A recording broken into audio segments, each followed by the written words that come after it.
25-year-old Anna Highmark is suing her ex-boyfriend, Eddie Rigsby Jr., for the return of her belongings. Anna says Eddie threw her out of their apartment and then disposed of her property. Ms. Highmark, what was your relationship with the defendant when you moved in with him? We were friends. At that point, there was no other involvement. According to what I'm reading between the lines, you moved in with him and relocated from one jurisdiction to another. Correct. And you traveled with a child. Correct. How old is your child? She's 6. Where had you been living? In South Dakota, in Madison. And where did you move to, sir? Quad Cities, Illinois. Who did you know in Illinois? I knew nobody, but my apartment had flooded, and I had to move either way, and I disliked South Dakota tremendously. And who lives in South Dakota? All of my family. So you were going to Illinois with a 6-year-old child, with someone with whom you were no longer romantically involved, just a friend, leaving your entire family and support system there. Did you have a job? Within a week of moving to Illinois. You found the job? Yes. What were you doing? Working at the Army base. Are you still there? No, that was a temporary job. I've worked a series of temporary jobs since then. Are you still in Illinois? I'm in Iowa, across the border. Who were you living with? A friend. Male friend or female friend? Male. When did you meet him? When I moved to Illinois, about 3 weeks after. And your daughter? Where's her father? Her father is in South Dakota still. Who's this? This is my daughter's grandmother. Her father's mother? Yes. Is your claim that when you moved with Mr. Rigsby to Illinois, you moved into his apartment and they threw you out of the apartment and discarded your property? My claim is that we got an apartment together where I was going to stay for about 2 months. Was there a lease on the apartment? In his name. So then you didn't get an apartment together. He got an apartment. With my money as well. So what happened? The day we arrived in Illinois, he began threatening me, saying he was going to have random women come over and beat me up, and when I was at work, he was going to throw my things out on the street, and a variety of things like that. And he got into my jewelry box a number of times, and 3 days in a row, I called and politely asked him not to dig in my jewelry box anymore. Where did you call him? On his cell phone, which I had gotten for him. Why didn't you have this discussion when he came home? Was he not staying at home? No, he wasn't. When did he stop staying in his apartment? The day he got it. Why? Because we didn't get along. Where was he living? Random women's apartments. Who paid the rent? It was split 50-50. There was 2 months free rent. There was a $450 deposit. I put down $200 on the deposit, and he put down $250. So the first 2 months that you were there was no rent? I was only there for 26 days. So what you're telling me is you paid $200 to live there for 26 days? Correct.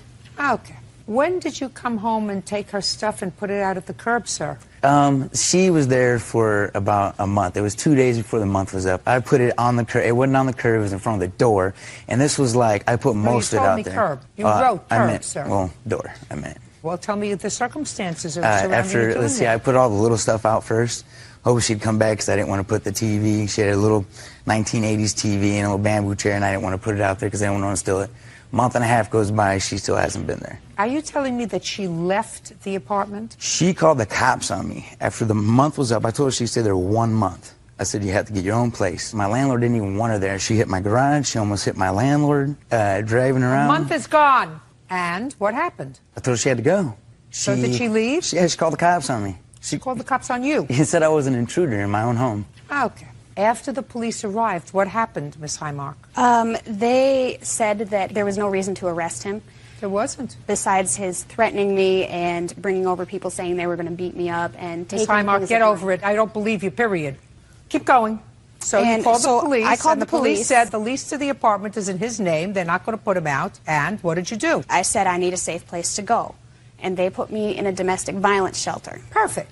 So you left that night? Yes. When did you come back for your things? Every day for the next month and a half. Tell me how you went back. I went back looking for his vehicle. His vehicle was not there. He was not there. So I left the note on his door saying I would be there the following Sunday at 2 p.m. I showed up, and he was not there. So I went over there consistently every day looking for his vehicle until finally one day I did find his vehicle there and called the police and had them knock on the door and ask if I could retrieve my belongings. And he said he no longer had them, although they were visible behind him. What was visible behind him? A pot, you said? There's crock pot, knife blocks, some dishes. You mean you saw that from the door where you were standing? What was in the kitchen I could see, because it was the kitchen door. Okay. This is the list right here of items. Let me take a look at it. Those are the list of things that I was not able to retrieve. Where's her cat? That You didn't cat, take your cat? I was going to a domestic violence shelter. I was not able to. Did you see her cat? No. That cat ran around outside all the time, and that cat was never around. She lost that cat the first 2 weeks she was there. She couldn't find it. I don't have no cat, and if I... The cat was still there. The next day when I returned, the only belongings that he had put out on the curb were the empty litter box with the scoop and the cat food and a folder of papers. So yeah, so if I got a cat that's running around doing this thing all over my house. Maybe worth $1,000. Maybe, if I believe it's all there. $5,000 never happened. Discard her stuff. You can't put it out. Do you understand? See, this is the thing. She knew I worked during the day. She knew when to come and get her stuff. I work anywhere from 8 to 12 hours a day. She knows, come at night. Listen to me. You go to a local police precinct and you say, listen, this is what I have. I have all this junk, because all this is Junk. junk. Yeah. But it's her junk. It's not your junk. So you don't have the right to throw out her junk. You understand that? I understand that. It's annoying. She was annoying. I get it. But you have no right to dump her stuff. You have to preserve it for a reasonable period of time, considering the fact that she was removed from the house with her child, limited window of time. So you have to take reasonable care, especially since she did pay $200 towards the rent, right? Yeah. None of this stuff is worth, according to you, $6,574. Not on a great day is this. I don't know what stuff she's worth got up there, $6,000. but what she left was a 1980s TV, Yeah. a piece of junk bamboo chair, some CDs, and a 200 CDs. crock pot. What'd you do with her CDs? All the stuff was gone. I don't even listen to the CDs. Not even the type of music I listen to. Fine. Judgment for the plaintiff in the amount of $1,000. That's all. Step out. Carolyn Kruger is suing her brother, Kevin Perks, for his share of their mother's funeral. Carolyn says Kevin is the only sibling who refuses to pay. Miss Kruger, Mr. Perks is your brother. Yes, he is. And your claim is that he is responsible for a portion of your mother's funeral expenses. That's correct. Mr. Perks says he is not responsible for any portion of your mother's funeral expenses. When did your mother pass away? April 22nd, 2007. And it is my understanding that her primary asset was a life insurance policy. Is That's that correct? correct. Did she have any other assets other than this life insurance policy? She had a few $100s in a bank account that I used to pay for the nursing home. Other than the life insurance policy, did she have a home? Did she have a car? No. Did she have bonds? Anything else? No. Life insurance policy? Yes. And how much was the life insurance policy? I don't know the total amount. We each got a portion of it. It was $2,082.74 a piece times 8. So a little over $17,000. And insurance policy, I assume it was from work? Or Correct. It came out of her pension. So it was a pension? Right. And it is also my understanding from your complaint that there was no named beneficiary on the policy. That's correct. So far, are we correct on that, sir? Yes, ma'am. So, only asset is a $17,000 life insurance policy, correct? Yes, You have 7 siblings. that's correct. Correct. Your mother did not have a will. No, she did not. So you decided, I assume, that you had been taking care of her business. Correct. You didn't object to that. I didn't object. I didn't know I was objecting to because she never consulted me on anything. Don't give me a lot of baloney. Carolyn Kruger says her brother, Kevin Perks, refuses to pay his share of their mother's funeral. Kevin says he shouldn't have to. Now, when you went to visit her, did you take charge of her medical care, of overseeing her stay in the nursing home? Did you take care of her other business, or did you just go and visit her? I just went and visited her. So you knew somebody had to be taking care of that. That's correct. And who did you think was taking care of that business? Carolyn. There we go. And you didn't object to that. No, I did not. Perfect. Now, you did receive a portion of this life insurance, did you not? That's correct. How much did you receive? $2,076 and some change. I don't know the exact amount. When your mother passed away in April of 2007, did she pass away in the same town where you live? That's yes. Did you go to the funeral? Yes. Did you put on a suit? Yes. You married? Fiance. Did your fiancé go with you? Yes, she did. Do you have children? Yes, we do. Did you bring your children to the funeral? Yes. So they went to their grandmother's funeral. Yes. Were there flowers at the funeral? Yes. Was there a grave site that you went to? Yes. Did you ever stop to say to yourself, who's paying for this? Mr. Parks, No, did you ever stop to say to yourself, who's paying for this? Yes. Did you think the burial fairy was paying for it? No. No. So you knew that somebody had to be paying for it. That's correct. And who did you think? Put your hand down. Who'd you think that was? The life insurance policy. Right! Look how smart you are. You thought that her life insurance policy was paying for it, right? That's correct. Put your hand down. It did. All your brothers and sisters kicked in from the life insurance policy to pay for the funeral, except you. That's what the case is all about.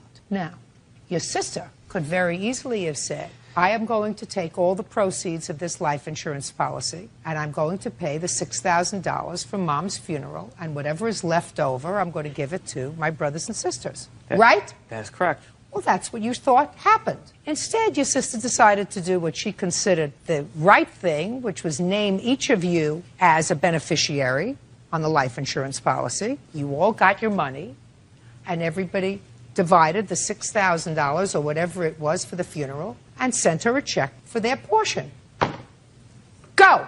Well, Your Honor, the life insurance policy, normally most life insurance policy, they have a provision, or the funeral home has an agreement where you can have a form filled out to have the life insurance policy paid for it, the funeral expense itself. She never told me about this expense whatsoever. A week after I got the check, I never heard anything from her, never agreed to it, never paid anything.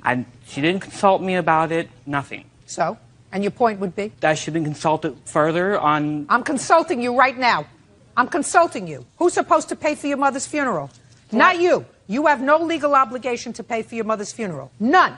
But you have no right to accept full proceeds of a life insurance policy, which by law is supposed to pay for her funeral expenses before it's dispersed to any beneficiary. Do you understand? Yes. Perfect. So it was done a little bit backwards. Instead of taking the money out and then put your hand down. Does it sound like you're losing? No, I'm sorry.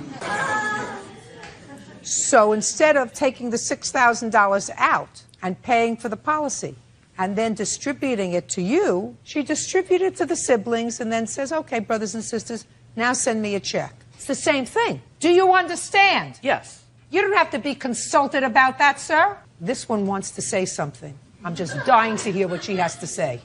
Dying to hear what she has to say.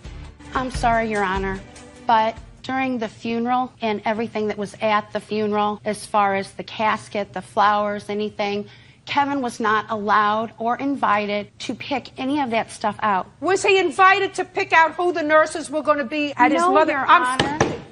Pay attention to what I'm saying to you. Was he consulted, and did he make himself responsible for his mother's care in the nursing home where she was? He had no choice. Of course he had a choice. Did he have a choice to pick you? Yes. Then he had a choice to pick where his mother went and who took care of her and participating in her care. He chose not to do that. Just as he chose, madam, listen to me very carefully, he chose to let somebody else take the responsibility for picking out a casket, for picking out flowers. It was not as if he wasn't invited to the funeral. He went with you and his children. He just made himself dumb, which I have a feeling isn't much of a stretch.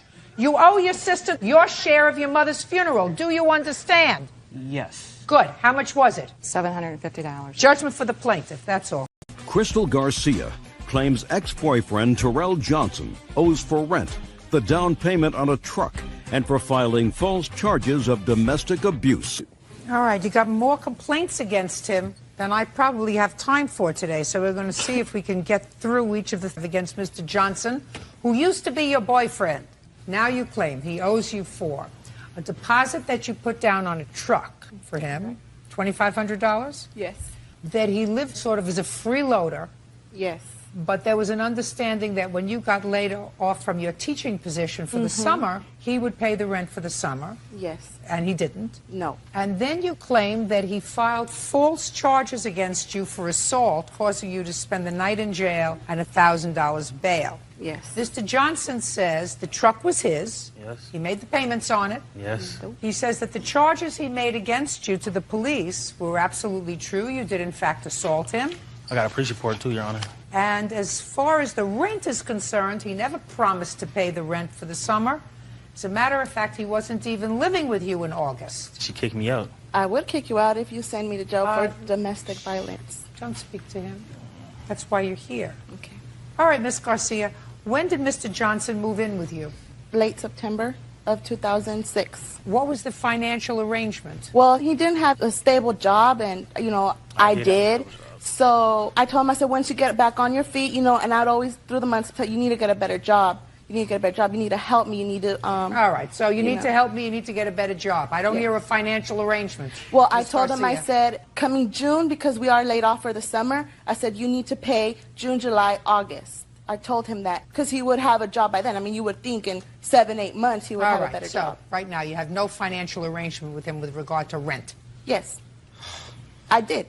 I told him. No, you didn't. I told him that he was responsible for June, July, and August. I don't care what you told him. That's not a contract. He didn't want to write one. He didn't want to write one because he doesn't want to sign anything. You don't have to anything. write one. He didn't want to sign anything. Listen to me. You don't have to write one. You have to agree. Just because you told him doesn't make it so. He agreed. He moved out. No, he moved out at the end of July. She kicked me out. And I told him he was responsible from June to August. Okay, good. And That's he what you said, told him. I agree, and I will help you. Let me hear about the truck, please. The truck, the only reason we got the truck was because I was my credit. I'm the main purchaser on it. I have receipts that I paid it. Show me proof, please, that you put the down payment on the truck. Well, I have my income taxes stating how much I got, and these are all my pay stubs that I've been working. I want proof that you put down on the truck $2,500. That's not proof of anything. They're in the papers that he has in the truck. Good. Mr. Johnson, look at me. Who put down the down payment? We both did. No, he didn't. Both did from what? Don't speak. From a paycheck that I got and her income taxes. How much did she put in? Like 2,000. And how much did you put in? Like 300. How much was put down altogether? 25. Mr. Johnson, let's not play with me, please. Don't be irritating. I get irritated very easily. The older I get, the shorter the fuse I have, sir. So she put down the down payment of $2,500. Put down most of it.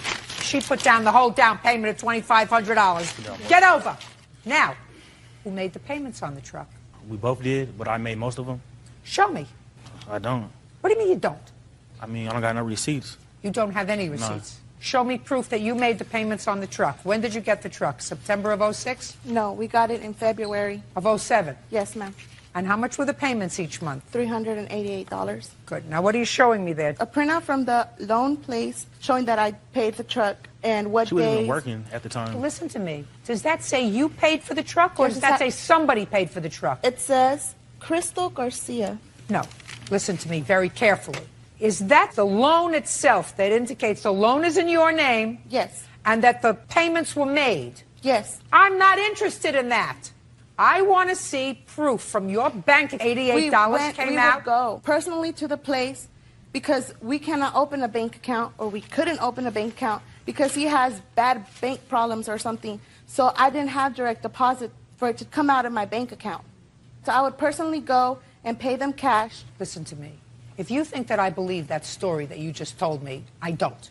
Show me from your bank that you took out money every month to pay this $388. Not that the loan was paid, but that you took out the money from your bank for. Okay, the only way I would be able to pay April, that or May. prove that to you is by you looking over my pay stubs because I made enough money. I'm not looking over your pay stubs. Direct deposit. That's the only way I could have got the money from the bank. That's the only way. Perfect. I'm not accepting that. Well, I'm not here to ask for the payments for the truck. All I want is a deposit so I can go ahead and have my son and me driving the truck. I don't want the payments. Fine. You're entitled to your deposit back. Yes. That's all I want from him. Fine. And the money. Fine.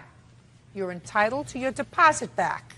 That I believe that you put in. Do you understand that, sir? Yes. She gets her deposit back. You have the truck? Yes. You're driving the truck? Yes. Are you paying for it? Yes. Are your payments current? Yes. Really? Yes. Nope. Yeah. Shh. If she shows me that your payments are not current on this truck, I'm going to wipe up the floor with you. I paid the last payment last month. I didn't know I should have brought a receipt. I guess she has all the receipts. I didn't ask you whether you paid last month. I said, are your payments current? Yes, they are. So you've made all your payments? Yes. Since when? Since like 3-4 months ago. Was it 3 months ago or 4? 4. 4. Good. Show me.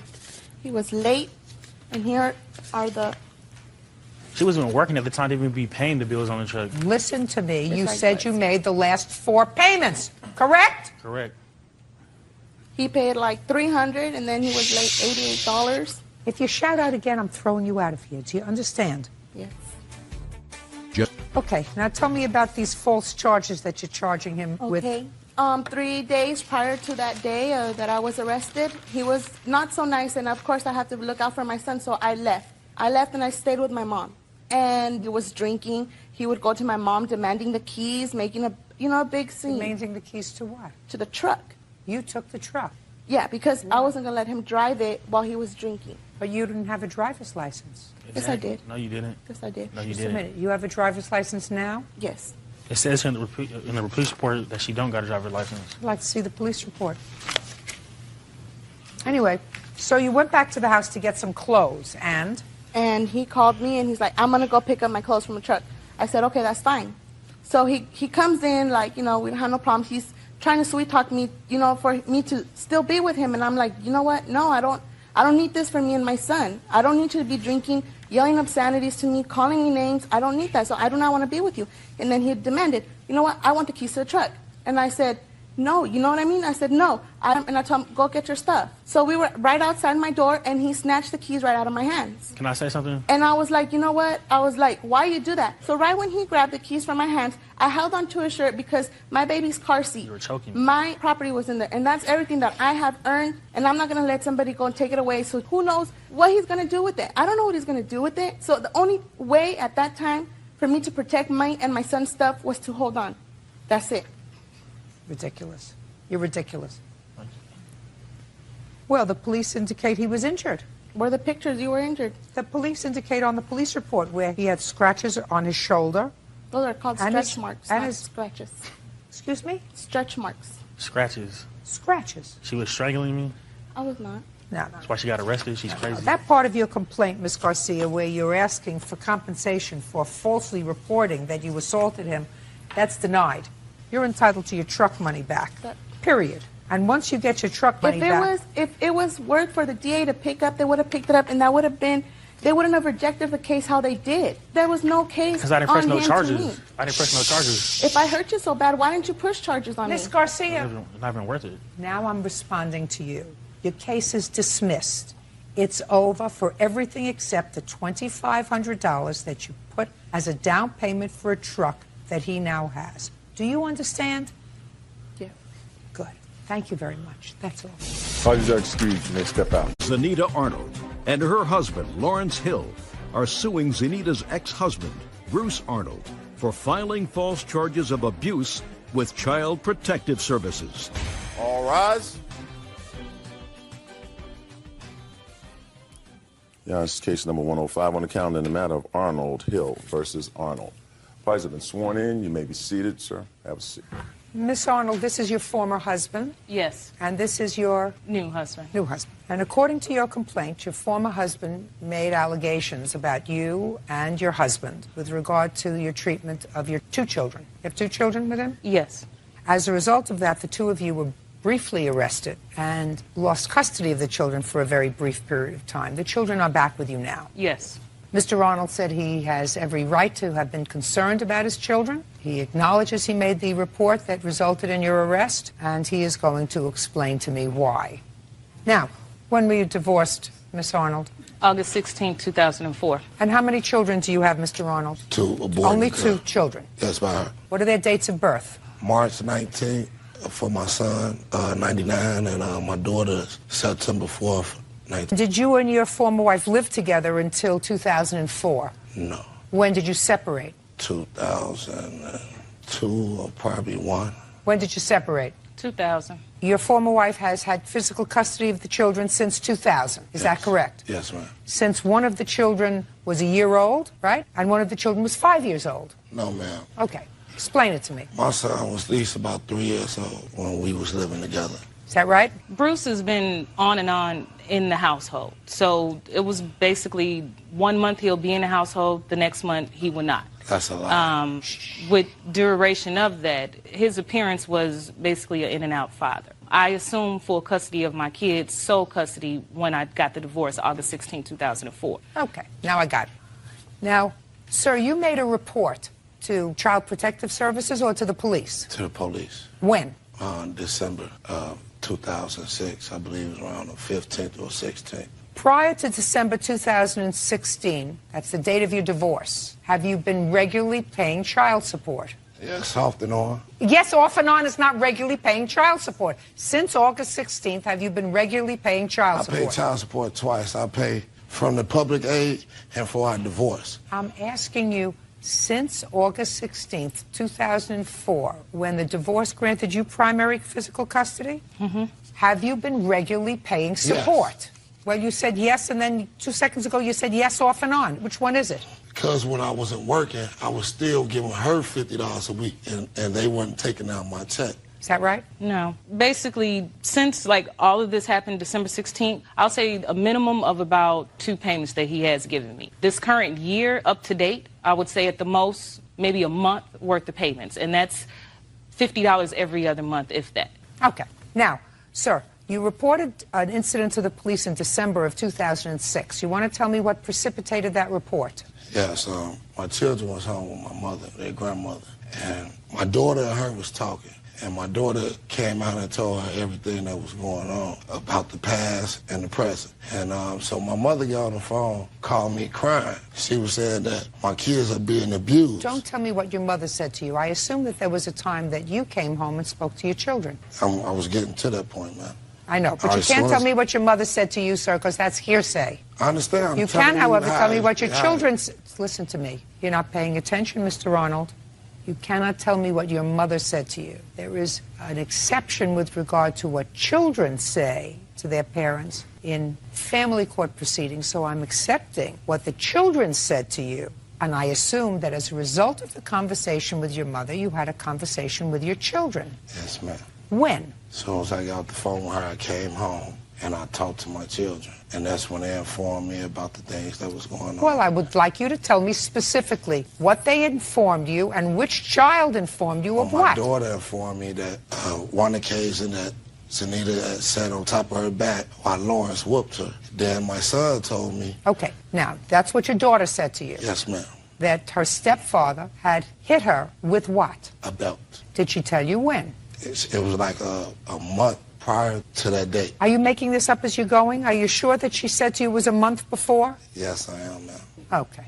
And is that all your daughter told you? No. What else did she tell you? She told me that she got a whooping because she didn't like what her mother had picked out for her for school, and she got in trouble for that. Is that at the same occasion that you're talking to me about? No, ma'am. That was on a different occasion? Yes. And when did she say that happened? Well, she didn't really say when that one happened. And then my son told me that he gets whoopings for no reason. So he told me about when they used to stay in Texas, that he showed me a burnt mark that he said Lawrence had burnt him with an iron. I said, did he do it on purpose or on accident? He said, no, Daddy, he did it on purpose. When were you living in Texas? What year? 2003, 2004. So that's 2003, 2004. So that your son was either 4 or 5 years old when you were in Texas. Okay. And what else did your son tell you? He told me, well, actually, she told me one time that he had whooped him and hit him in his private part, and it swelled up so bad that she claimed they took him to the hospital. And your former wife told you that? And he's a witness to that. Okay. So as a result of that, those are the reasons that you called the police? It was all building up, the stuff that they telling me that I didn't know what was going on. Okay. Yes, that's the reason why you called the police. Mr. Hill, I have a couple of questions for you, sir. And I would prefer answers from you so that I don't necessarily have to interview the children, who I understand are here, because I assume that they've already been examined and spoken to. So I would prefer that I get the legitimate answers from you. Mr. Hill, have you ever hit either of your stepchildren? I have disciplined them with a belt in previous instances, yes. How often? Very infrequently. More than 5 times since you've been their stepfather, or less than 5 times? Less than 5 times. More than twice or less than twice? More than twice, less than 5. And have you done that with the approval of Miss Arnold? Yes. Has Miss Arnold ever disciplined the children with a belt? Yes. These are hard questions. That's right. I'm sorry, man. You got a lot of nerves. Miss Arnold, don't speak to him. I'm sorry. Don't speak to him. How often have you witnessed Miss Arnold disciplining her children with a belt? I would say over the past 4 years, less than 5, more than twice. Both the boy and the girl? Yes. My daughter really doesn't get whoopings at all. We don't have You mean your stepdaughter? Yes. How old was your stepson when you started to discipline him with a belt? He was 4, almost 5 years old. And do you remember the reason that you disciplined him with a belt? No, not offhand. It was so long ago. Well, try to tell me what infractions were that you remember that caused either the boy or the girl to be disciplined with a belt. From what I remember is for lying. Who was lying? My son was lying. What did he say? I believe it had something to do with school. We hold school very important, so... Do you remember, Miss Arnold? Actually, this particular incident when he's talking about, it was dealing with school. We had a conversation with Michael regarding his grades and also just the upkeep of his schoolwork. We talked with him on numerous occasions about it. Our whoopings or our discipline methods are not what Bruce tends them out to be. When we do, at that point, when he did whoop him, it's more or less, we'll tell him to hold out his hand and whoop him 1 or 2 times at that point. That's not true. Okay. Are you in the household? Shh. Hey! Listen to me. Your lawsuit alleges that Mr. Arnold had no right to notify the police or Child Protective Services about what he perceived to be abuse and or neglect of his children. You believe that. And I'm telling you that he had every right to notify Child Protective Services and if notify the police who reported you to Child Protective Services in order to ascertain whether or not you were using excessive corporal punishment. He had not only the right, but he had the obligation to do that. You two look like very nice people. There is a difference between corporal punishment and excessive corporal punishment. I acknowledge that. That's a term of law because the law in this country doesn't say, although perhaps it should, that you cannot corporally punish your children by using a belt or a hanger or anything else. The law says that you cannot excessively punish your children. But as a parent, if my children came to me and said that their step-parent was with a belt, a 4-year-old, Ma'am, it wasn't I'm a belt. speaking. It was an iron. It was an iron. He's stating, That's what he's stating. Listen to That's me. why we got arrested. Listen to because me. he said that we whooped We him have with a the- metal iron the and we actual burnt the statements. child. Never said That that. was a lie. No, we no, have have a a statement statement. Listen to me prove very, that. listen to me. Hey, Come on. you're not paying attention to what I'm saying to you. Yes, we are, yeah. I understand what That's you're saying, their but that's not the allegation. The allegation is a problem. metal Listen to me. iron. Listen to me. If your children were telling their father that they felt as if they were being disciplined harshly by you and their stepfather, and it is apparent to me that you do discipline them harshly. Now, whether in the jurisdiction that you live that's permissible or not, that's not up to me to say. I assume that the courts permitted you to have your Can children you back. ask Mr. Arnold, has he whooped his children either? Listen to Over me. The past And And you couple know you years? have whooped those kids. Why You don't should need you to be. advise Why? me? Why? One, Because you whooped his Still children. ain't got yours for One. the to my son. Sir. I ain't did nothing to your son. I would like for you to talk to the kids. Just a second. Because that's Talk- what talk it's, to the it's judge. about. Talk He to the made judge. those kids lie. Talk to the judge. No, just a second. I He take ma- care of yeah. Hey! Sir. If you say are one you more listening? word, leave Talk it to down the there. judge. If you say one more word, I'm not even going to continue with the case. Do you understand, Miss Arnold? Yes. You have a temper problem. And my sense is if you have a temper problem here with me in a court situation where I am in authority and in control of my space, my sense is that if you have a temper problem, you can lose it with a 5-year-old. Do you get it? Now, try to keep your mouth shut. Do you understand until I ask you a question? Yes. Do you get it? Hey, Stop hey, it. hey. Do you get it? Yes. I said to you, I'm going to ask you questions so that I won't have to interview the children if I don't have to, because the children have already been interviewed, I guarantee, by many professionals with the Child Protective Services and the police department. Put your hand down. I didn't have to interview the children because you told me, the two of you told me, that you whip your children with belts. Now, We no longer do that because we have actually had intervention prior before him making allegations. listen to me. Yes, listen ma'am. to me. Whether or not you've had intervention, We and had counseling. you had counseling. was Yes, proven and that it was we- proven that these charges they were came after allegations. the I fact. dropped the charges. Just He a should second. Be in jail. Hey, No. I'm saying You the should same be in thing jail for to not you paying as I child said support. to I him. raised your kids. How come she get money from me every other week? Your case is Every other week, dismissed. don't pay for it. Goodbye. 18-year-old Monica Vasquez claims ex-boyfriend Lyndon Trujillo owes for kicking her car and smashing it with trash cans. Monica also claims Lyndon destroyed her cell phone. You are? Lydia Calderon, Monica's mother. Okay, but you don't know anything about this case particularly, do you? No. Except that the car belonged to you. Belongs to both of us. Are you both on the title? Yes. Why don't you sit down for a moment? You're Monica? Yes. This was your boyfriend? Yes. How long was he your boyfriend? For about 3 years. Monica, you say that he broke your cell phone and vandalized your car. Yes. He says he didn't do it. So tell me when he vandalized your car. It was like about 1:30, and he showed up at my house. 1:30 in the morning. On what date? July 28th. Where were you? I was at home. Who else was at home? My sister. It was 1:30 a.m. Do you live with your sister? Yes, I do. What does your sister do for a living? She works at Premier Real Estate. She's And a what do you do? receptionist. What do you do? I'm a cashier. Where? At Rite Aid. How long have you been working there? In October, it'll be a year. Mr. Trujillo. Yes. What do you do for a living, sir? I'm a tattoo artist. You work for yourself? Yeah, pretty much. What does that mean? I'm not working at a shop right now. So where do you work from? Out of my house. Are you licensed? No. Do you have to be licensed where you live? No. Where do you live? I live in California. And in California, you don't need a license to give somebody a tattoo with No, a you needle? don't. That's a big mistake, isn't it? Yeah. I mean, you need a license to give somebody a pedicure, Yeah. but not to give somebody a tattoo. No. You sure about that? I'm positive about that. Anyway, you make a living at this? Yeah. Well, especially since you have no overhead. What's that? No. What? No. What? No. Overhead. Overhead? Oh, okay. Yeah, that was over my head. Sorry. Unfortunately, Mr. Trujillo, that was true. Right. Sorry about that. All right, Miss Vasquez, why don't you tell me about what happened on the 28th of July? Okay, he showed up at my house, and he knocked on my window. I came out of my room, and I went to the garage, because he went around the house. And I had told him to leave because my sister did not want him around her house. Why did he come there? He was... He said you called him.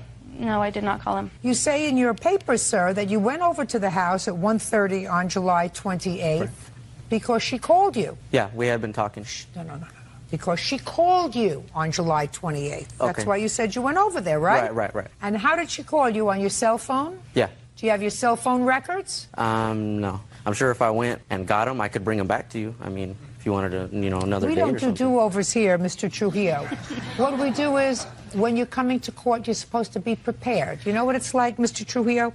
You do tattooing Yeah. in your house. Right. Let's say you made an appointment with somebody who's going to get a really big tattoo. They were going to pay a whole lot of money Yeah. for the tattoo. And let's say they arrived and they sat down for you to do the tattoo and you forgot to buy ink. Right. Yeah, it's happened a couple times. That's what it's like, Mr. Trujillo, when you come here without evidence. Yeah, I understand. With just your good looks and tattoo.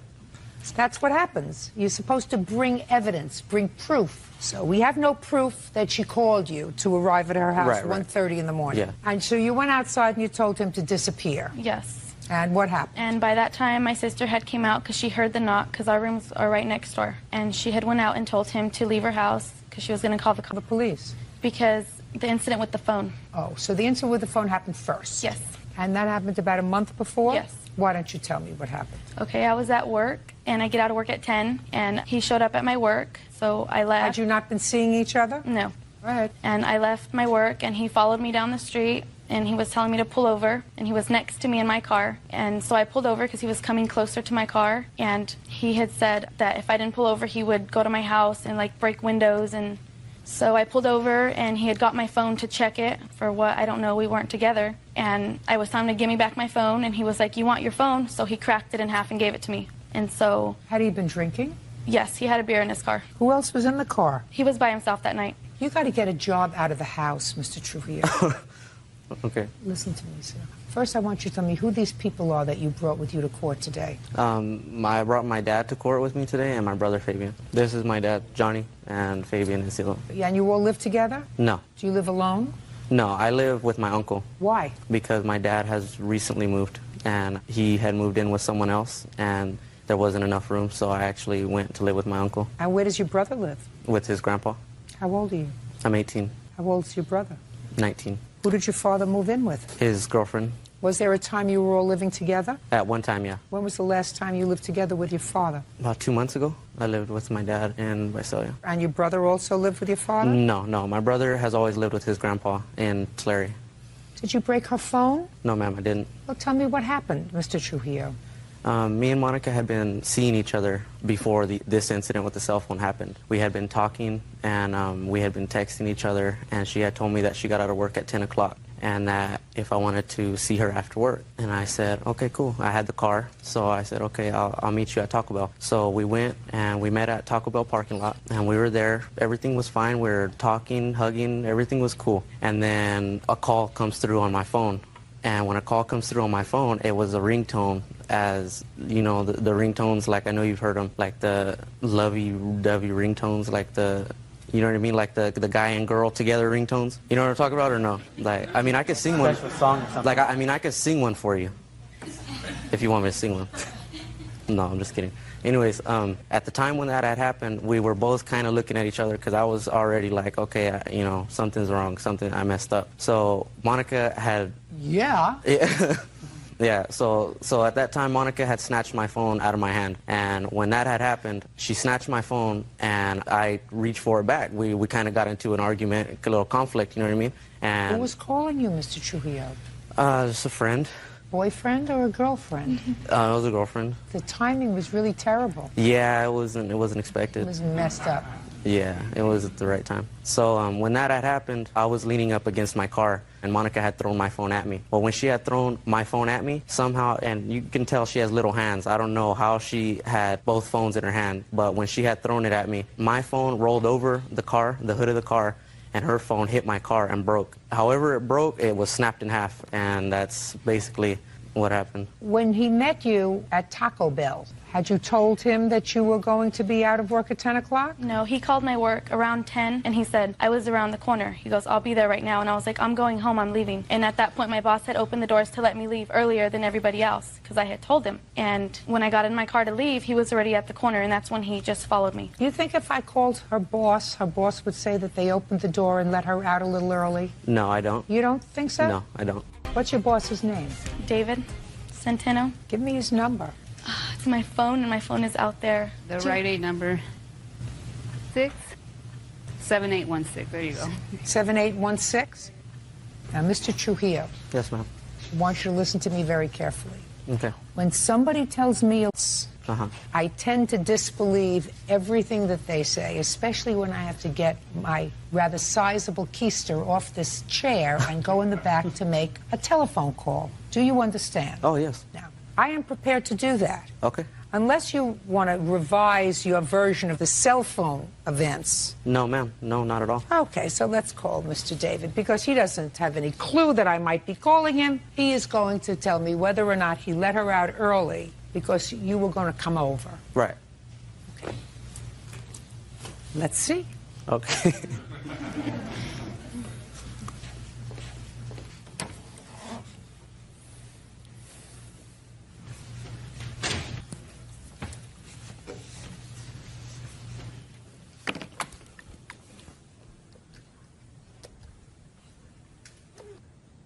Yes, is David Centeno there, please?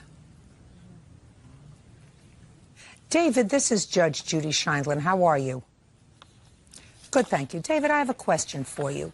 I'm here trying a case with Monica Vasquez. And I want you to think back to sometime around the end of June of this year, in the evening when she was leaving. There was an incident with her boyfriend when he called the store. Do you remember that? Could you tell me what happened, please, David?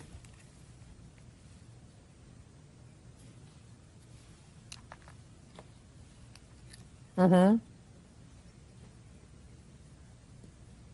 Okay. Wonderful. David, you're a very, very nice man for speaking to me. I appreciate you taking the time. Thank you. Bye-bye.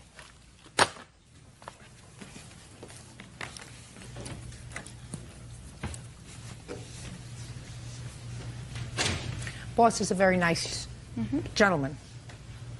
Mr. Trujillo, I suggest you spend a little less time tattooing and piercing yourself and a little more time honing your truthful skills, sir. Honing your truthful skills. Ask your father what that means. Honing your truthful skills, sir.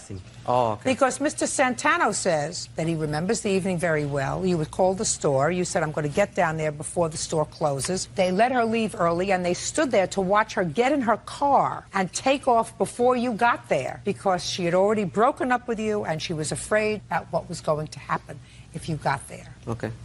Okay? Okay. So now I believe very little, sir, of what you're going to tell me. So now he owes you a cell phone. Now I want you to tell me what happened when he vandalized your car. Okay, that was the night he showed up at my window. That's correct. Okay. And you came out, you told him to leave. Sister came out, and you told him to leave. And I understand that there were other people with him. His father and his brother. Two geniuses. Yes. And they were all drinking. Two geniuses. Well, they can't live together, so at least they can drink together. I guess that's what family's all about. Go ahead. And my sister had told his dad to keep him away from her house. And his dad didn't really understand what was happening because Lyndon didn't let him know about the night with the cell phone. So he didn't understand why my sister was... I think if there wasn't a cell phone, his father wouldn't have understood. Go ahead. So after that, my sister had told him she was going to call the cops and get a restraining order on him. And at that time, Lyndon was mad because his dad had told me, well, then I don't want her calling him or at my house. And I had said, I haven't called your son and I haven't been to your house. And at that time, Lyndon had got mad and they were drinking. So he kind of like pushed my sister. And at that time, when he got angry, my sister ran to the house to call the cops. And at that time, I had ran back to the house too because he was still mad. And he followed me to the garage door on the side of the house. And when I closed the door and locked it, I could feel him trying to open it. He just went to the front of the garage where my car was parked, and I heard a loud noise. And at that time, I had lifted the garage door up because my sister had came out, and we seen him leave the side of my car and get into his dad's car, and the two trash cans were against my car, laying against my car. You have pictures of Yes, the car? I do. I'd like to take a look at it.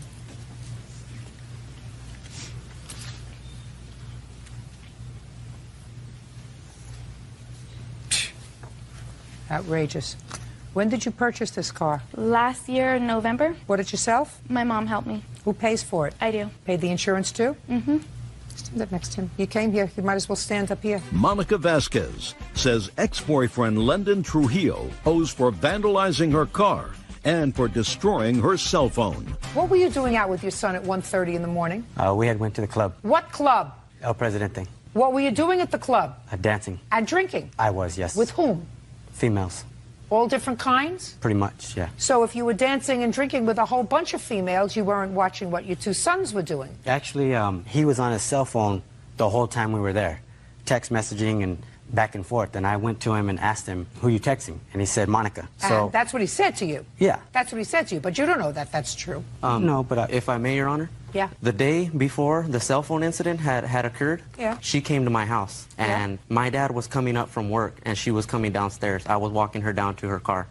And that's why I don't understand really how it could go from her being upstairs in my house and me and her being together in a relationship or working things out, and then to... Well, were you working things out, or were you in a relationship, sir? No, we're working things out to be in a relationship. So what did you go there at 1:30 in the morning for? Because we had been texting each other. We had been texting and talking to each other. And Did she invite you there? Yeah, I had her on speakerphone because I was the designated driver. Yeah, she had told him. Yeah, she was in the car. She knew that the speakerphone wasn't on. That her sister was asleep, the kids were gone, for him to go over there and visit to see her. And what were you going to do? I just sat in the car because I was drinking. You, and what about him? He was in the back seat. So the two of you were just going to sit there in the back seat of the car, Well, in the actually, front seat yeah. of the car, while he went inside to visit with his girlfriend? They didn't go inside. They stayed outside in the driveway. Fine. So he goes over to see Monica, and how did her car get dented? When we got there, Monica had stepped outside. She was walking towards her car. We pulled up, and she went like this, like waved us over there. We all three got out of the car, walked over.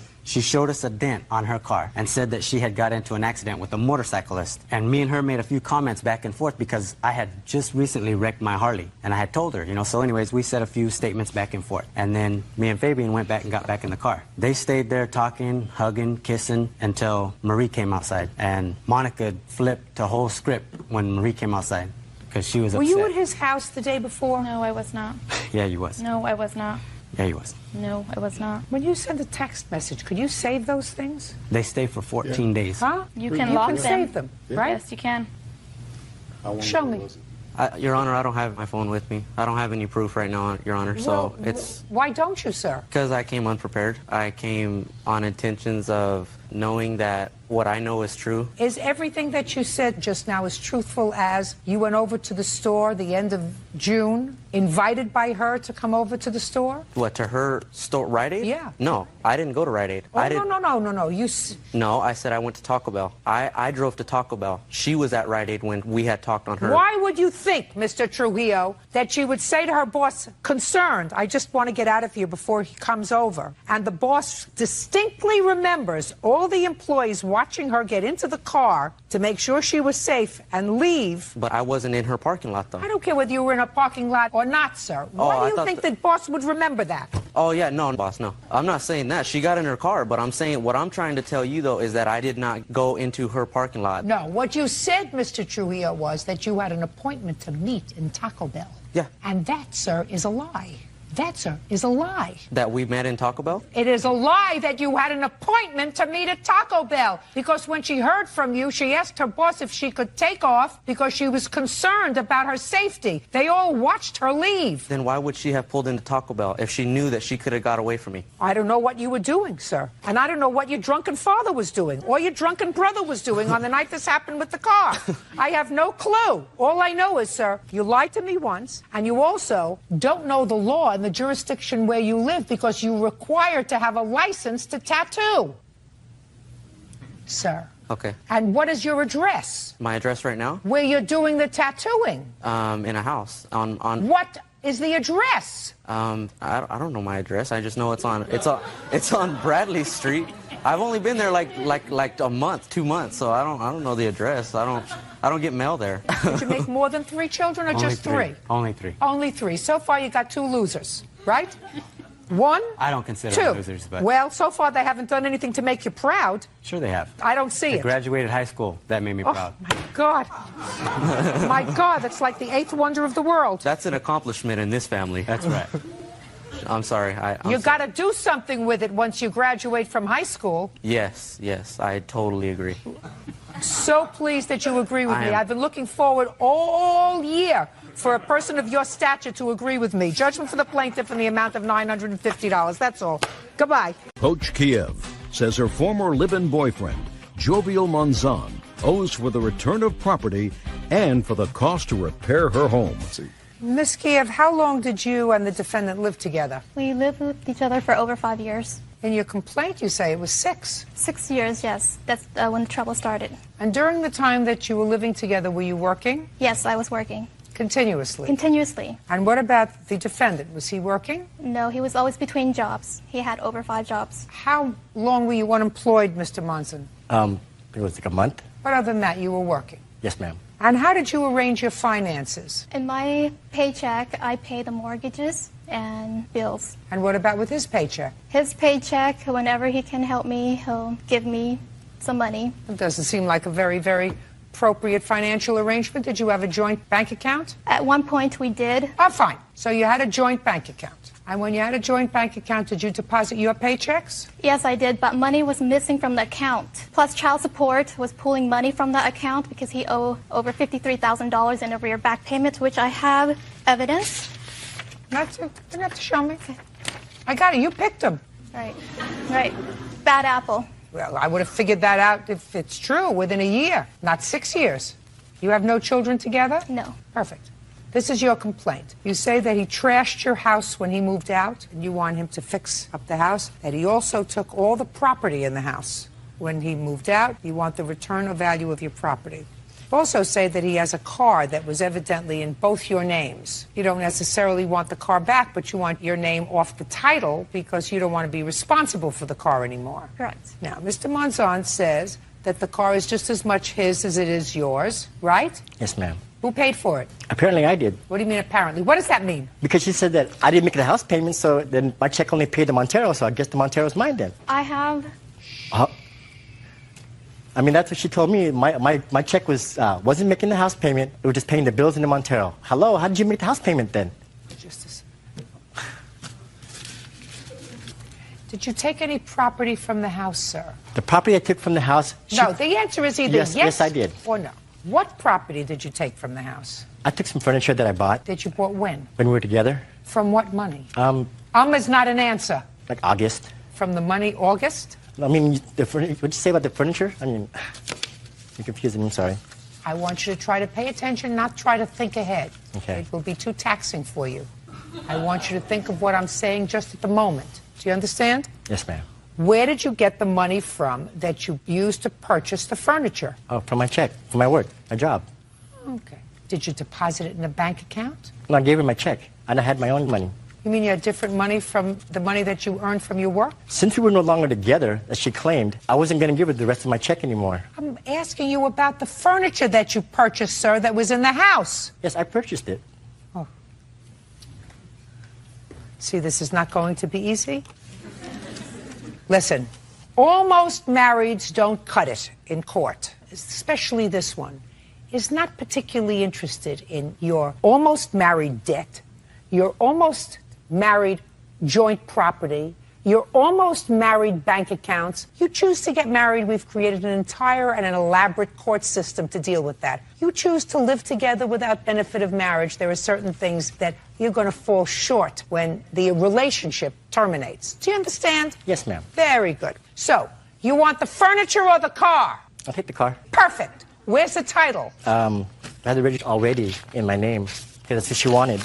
Fine, so it's out of her name now? Yes, it is.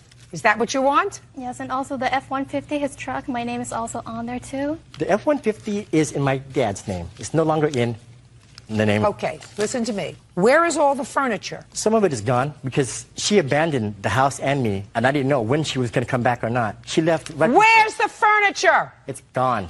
Did it fly away, sir? Did the earth open up and take it? Some of the furniture was still there. Okay. Mr. Monzano, you're making my life very easy, sir. Very easy. Let me see pictures of the house, please. Do you want to see the before or after? I want to see both. Okay.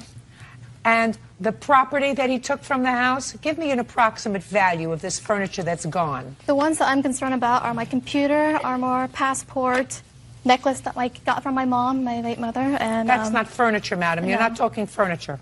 I'm talking about furniture. I didn't come here for furniture. I came... Oh, because you say in your complaint that he emptied out your house. Yes, but what I'm concerned about is my computer, my passport... Where's her computer? The computer was bought for me. She bought that computer for me. No, I have... Just a second. It's not your computer.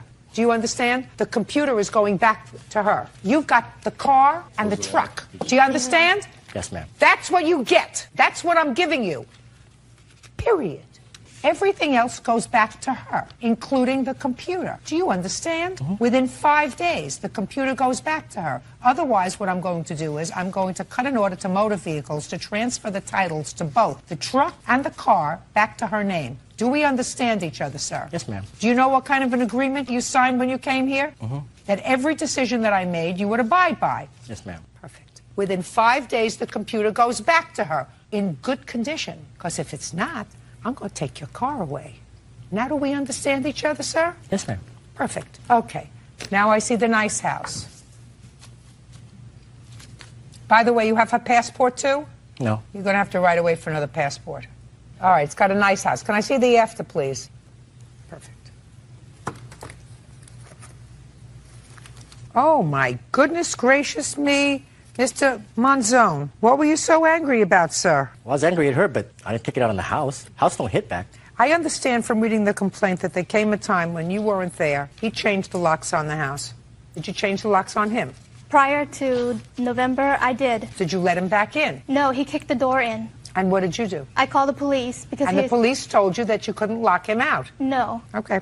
Did he come back into the house? He came back into the house. How? He kicked the door into the house. You already told me that he kicked the door once. Right. And the police were called. Right. What happened when the police were called? They told me that you should have locked him up because he has every right to be here. You shouldn't have. That's what I thought. Because I was coming home from work, and I didn't know why I was being locked out anyways. I would have locked you out a long time ago, but that's just me. Who made the holes in the wall, sir? I don't believe you. Okay. I don't believe you at all. When I left the house, it was in good condition. Not now.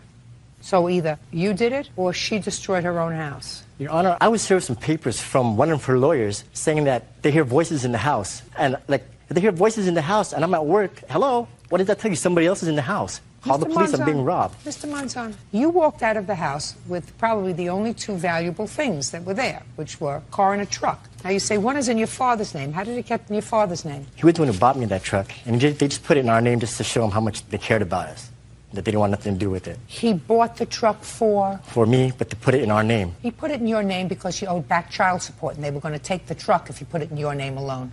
Who are you kidding? No, that wasn't the reason why. Wasn't the reason why? No, but it was a very good reason. Is that smart of me to think of that? Yeah, it is, but it wasn't though. Right. Right.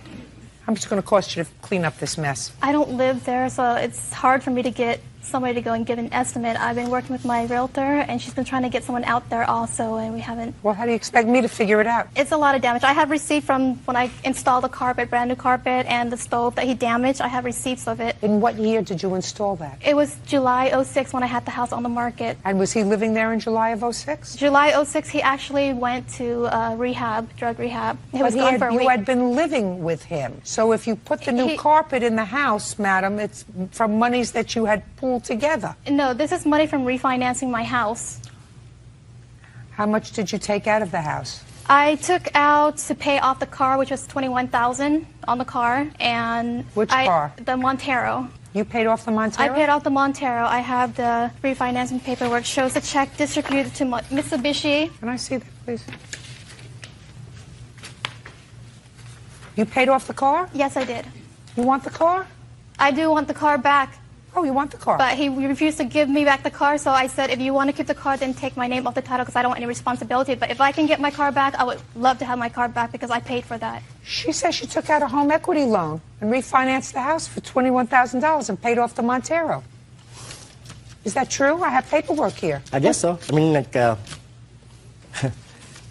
What year is the Montero? 2002. How much was it? $800 and something that apparently I was making the payments on. So you can't pay for both the house and the car at the same time? No, but apparently she said she was. It's her car and the house. Your Honor, the house, okay, the house, we bought the house together. I mean, like, I'm not even countersuing against that. When was the house purchased? It was purchased like 2 years ago, which my parents gave her $15,000 so she can purchase the house. We could. Gotcha. So, I mean, Gotcha. And the house was put in her name? No, she put it in her own name. I said the house was put in her name. Right.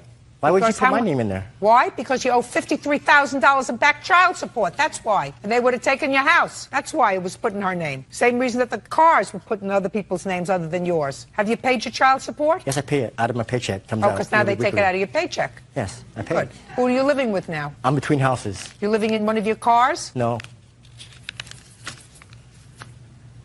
I'm supposed to be leaving to go to Denver. Apparently, I had to come here first, take care of this. Leaving for Denver for what? To start anew, to get away from the plaintiff. Where are your children? My children are in California. And where are you living now? I'm living in Benicia right now. In California? Yes. So you're moving hundreds of miles away from your children? Yes. Oh. Yeah, I know. I chose her over my kids. Stupid, huh? She gave me the choice. Listen to me. Yeah, I know. Nobody makes you make that choice, sir. You're right. Nobody makes you make that choice. Biggest one I made. Okay.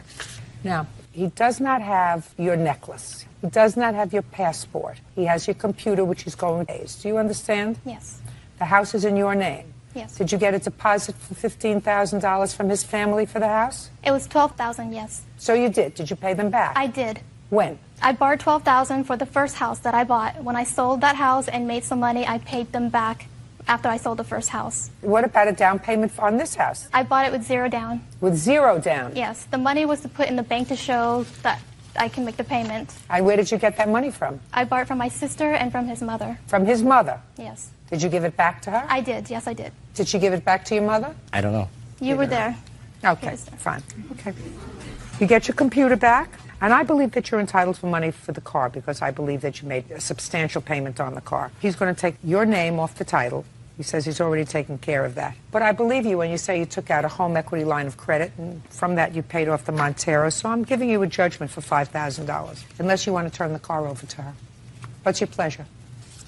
I'll keep the car. Judgment for the plaintiff in the amount of $5,000. That's all. 25-year-old Jesse Gabori is suing 23-year-old musician Cameron Davenport for the return of his fee to perform at her party.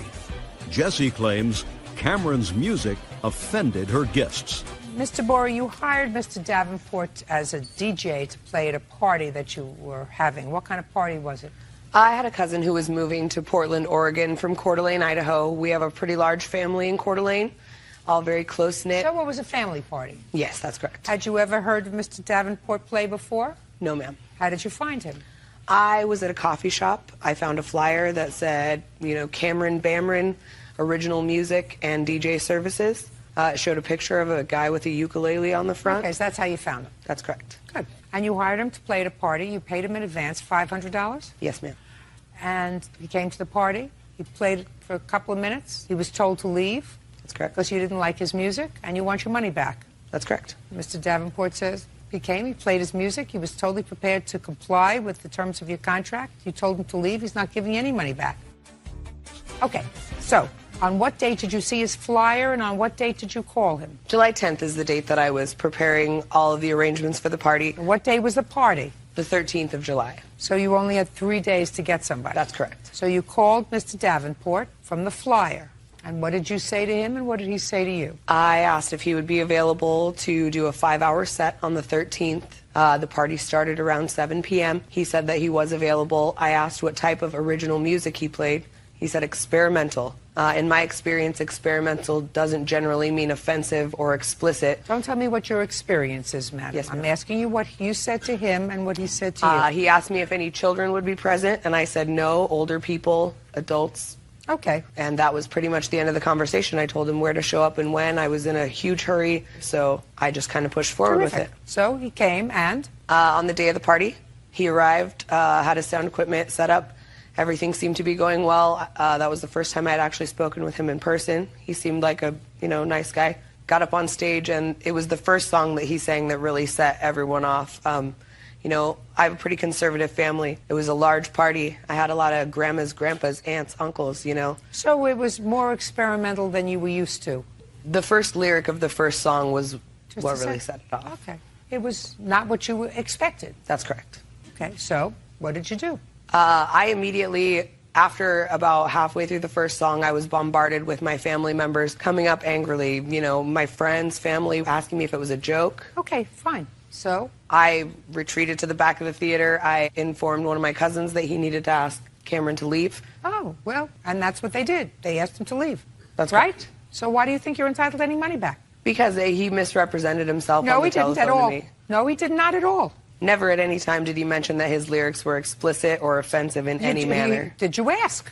You said, what kind of music do you? I listened very carefully. You say original music, experimental. According to you, you said, in my opinion, experimental meant, I said, I'm not interested in your opinion. What you do when you hire somebody is you enter into a contract. And especially if the end of one song and you tell somebody to go tell him to leave, instead of saying to him, listen, this is not the kind of music that we want played here. Could you please play something else? And give him the option, just a second, give him the option of saying to you, this is the only kind of music I have. This is the only kind of music I do. But according to you, I listened very carefully. You said you told one of your cousins to go out and tell him to leave, which he did. Did he go get your money back? Well, he successfully, in under 5 minutes, offended pretty much everyone at the party. You should have planned better. You should have planned better. What is offensive to some people is not offensive to others. I think that he was very honest with you when you called him, and he said, are there going to be any children at the party? That would have been a clue to a normal person. Okay, now, if I were asked, are there going to be any children at the party? I would say, there aren't going to be children, but there are a lot of older people who have the ears of a child, and if there's going to be any music there that's going to be offensive, you don't want that kind of music. A few curse words every now and again is a little less offensive than the lyrics that this man used in front of these people. That is your problem.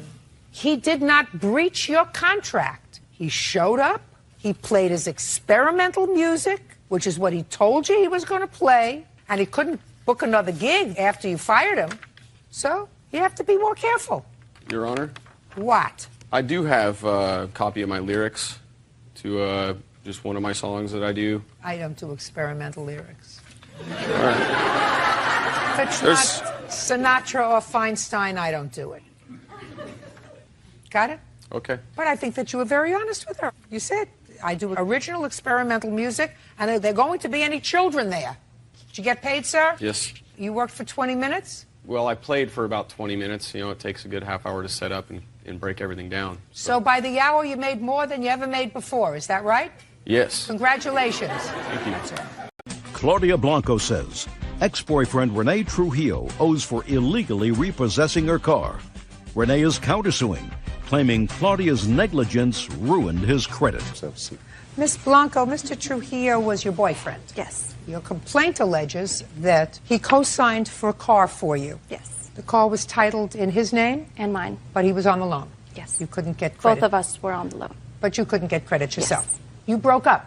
And the agreement, when he agreed to co-sign for you, from what I understand, was as follows. He would co-sign for you, and you would make regular payments on the car, timely, that you would maintain insurance on the car, that you would pay for his cell phone, maintain his cell phone. Anything else, sir? Medical insurance. And keep him on your medical insurance, pay for his medical insurance. Yes. That was in exchange for him obligating himself on the car loan. You broke up. According to Mr. Trujillo, you were late in many of your car payments, which damaged his credit. Yes.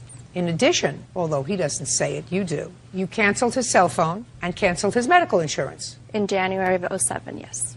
This year. Whatever. You canceled his medical insurance. There was no time limit on this contract. It wasn't really an agreement that I was going to pay his cell phone insurance. It was more of a blackmail, and I have emails to prove that. What do you mean? Just a sec. I'll see you in a second. But it's my understanding, even from you, in your complaint, that we came to an agreement, this is what you swore to, that he would co-sign my car for me, and I would pay for his cell phone plan along with adding him to my medical insurance. That's what you say. Yes. So you canceled his cell phone and you canceled his medical insurance. You fell behind in your car payments, and he repossessed the car and turned it back in. Mm-hmm. Is that what you did with it, or are you driving it? I currently have the car. You currently have the car, and Yes. you've made up the car payments. Right, I run it up to date. You want all the money that you put into the car. Not necessarily all the money, the down payment that I put into and the payments, some of the payments that I did, and for insurance and the cell phone bill that I did remove them from it, but it wasn't really an agreement. And I have emails that show that it was more of, if I take them off, that the car deal would be done and deal with. Well, that's true. You know, you don't understand, Miss Blanco. If you made that agreement with him when he co-signed for the car for you, which is what you say in your complaint, and you subsequently break up. So you get the dates. When did you break up? In September of 2006. And when was the car purchased? July 22nd of 2006. And when did you take him off the cell phone? The cell phone, I took him off in this February of 2007. And when did you cut him off of your health insurance? They didn't cancel that until August 31st of this year, after he took the vehicle and everything. When did you cancel him from the health insurance? Not when they took him off. When did you cancel him? When I told him June of this year. June?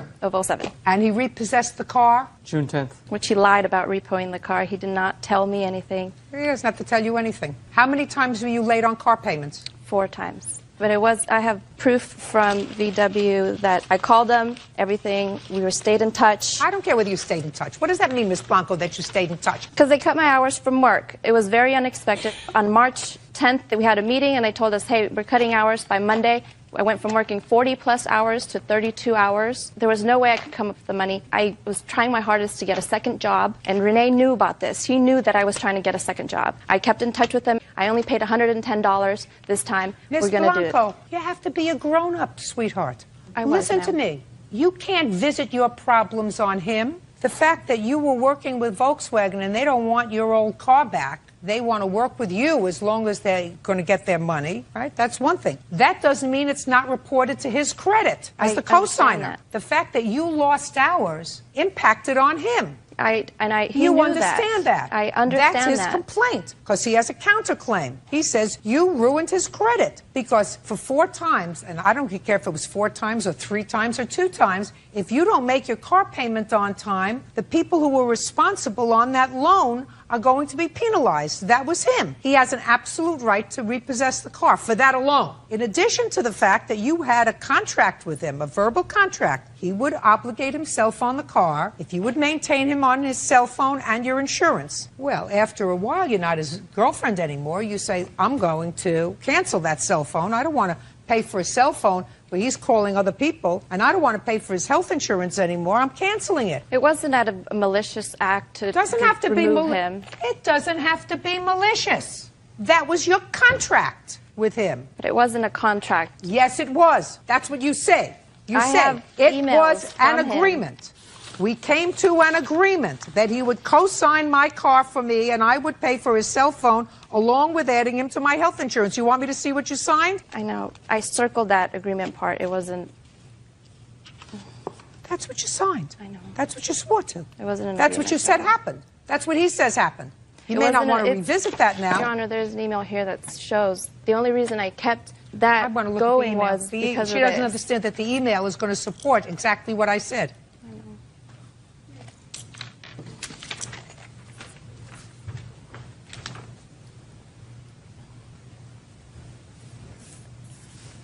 Yeah, he says to you, you keep me on your insurance and your cell phone plan, and we'll keep the same car deal. That's what he says. But it wasn't the car deal. The reason why it says car deal is because when we first signed up for the car, we signed up on July 22nd. A couple days after that, the guy that we did the car loan with called us in and said, hey, we have a better interest rate for you. If you come in, we could redo the contract. So I got sick a couple days after that, so we couldn't go right away. I had surgery, everything was fine. We went back and redid the contract, but before we redid the contract, we got into an argument, and I said, you know what, we have to take this out of my name, or out of your name, put it into my own name, now that, this is not how it's supposed to be. And in that email it says, Ms. Blanco, was the car in both your names? Yes. Was the loan in both your names? Yes. Do you have proof, sir, that your credit score went from one thing to another? I do. Can I see it, please? Sure. This is the before and the after with the credit scores highlighted.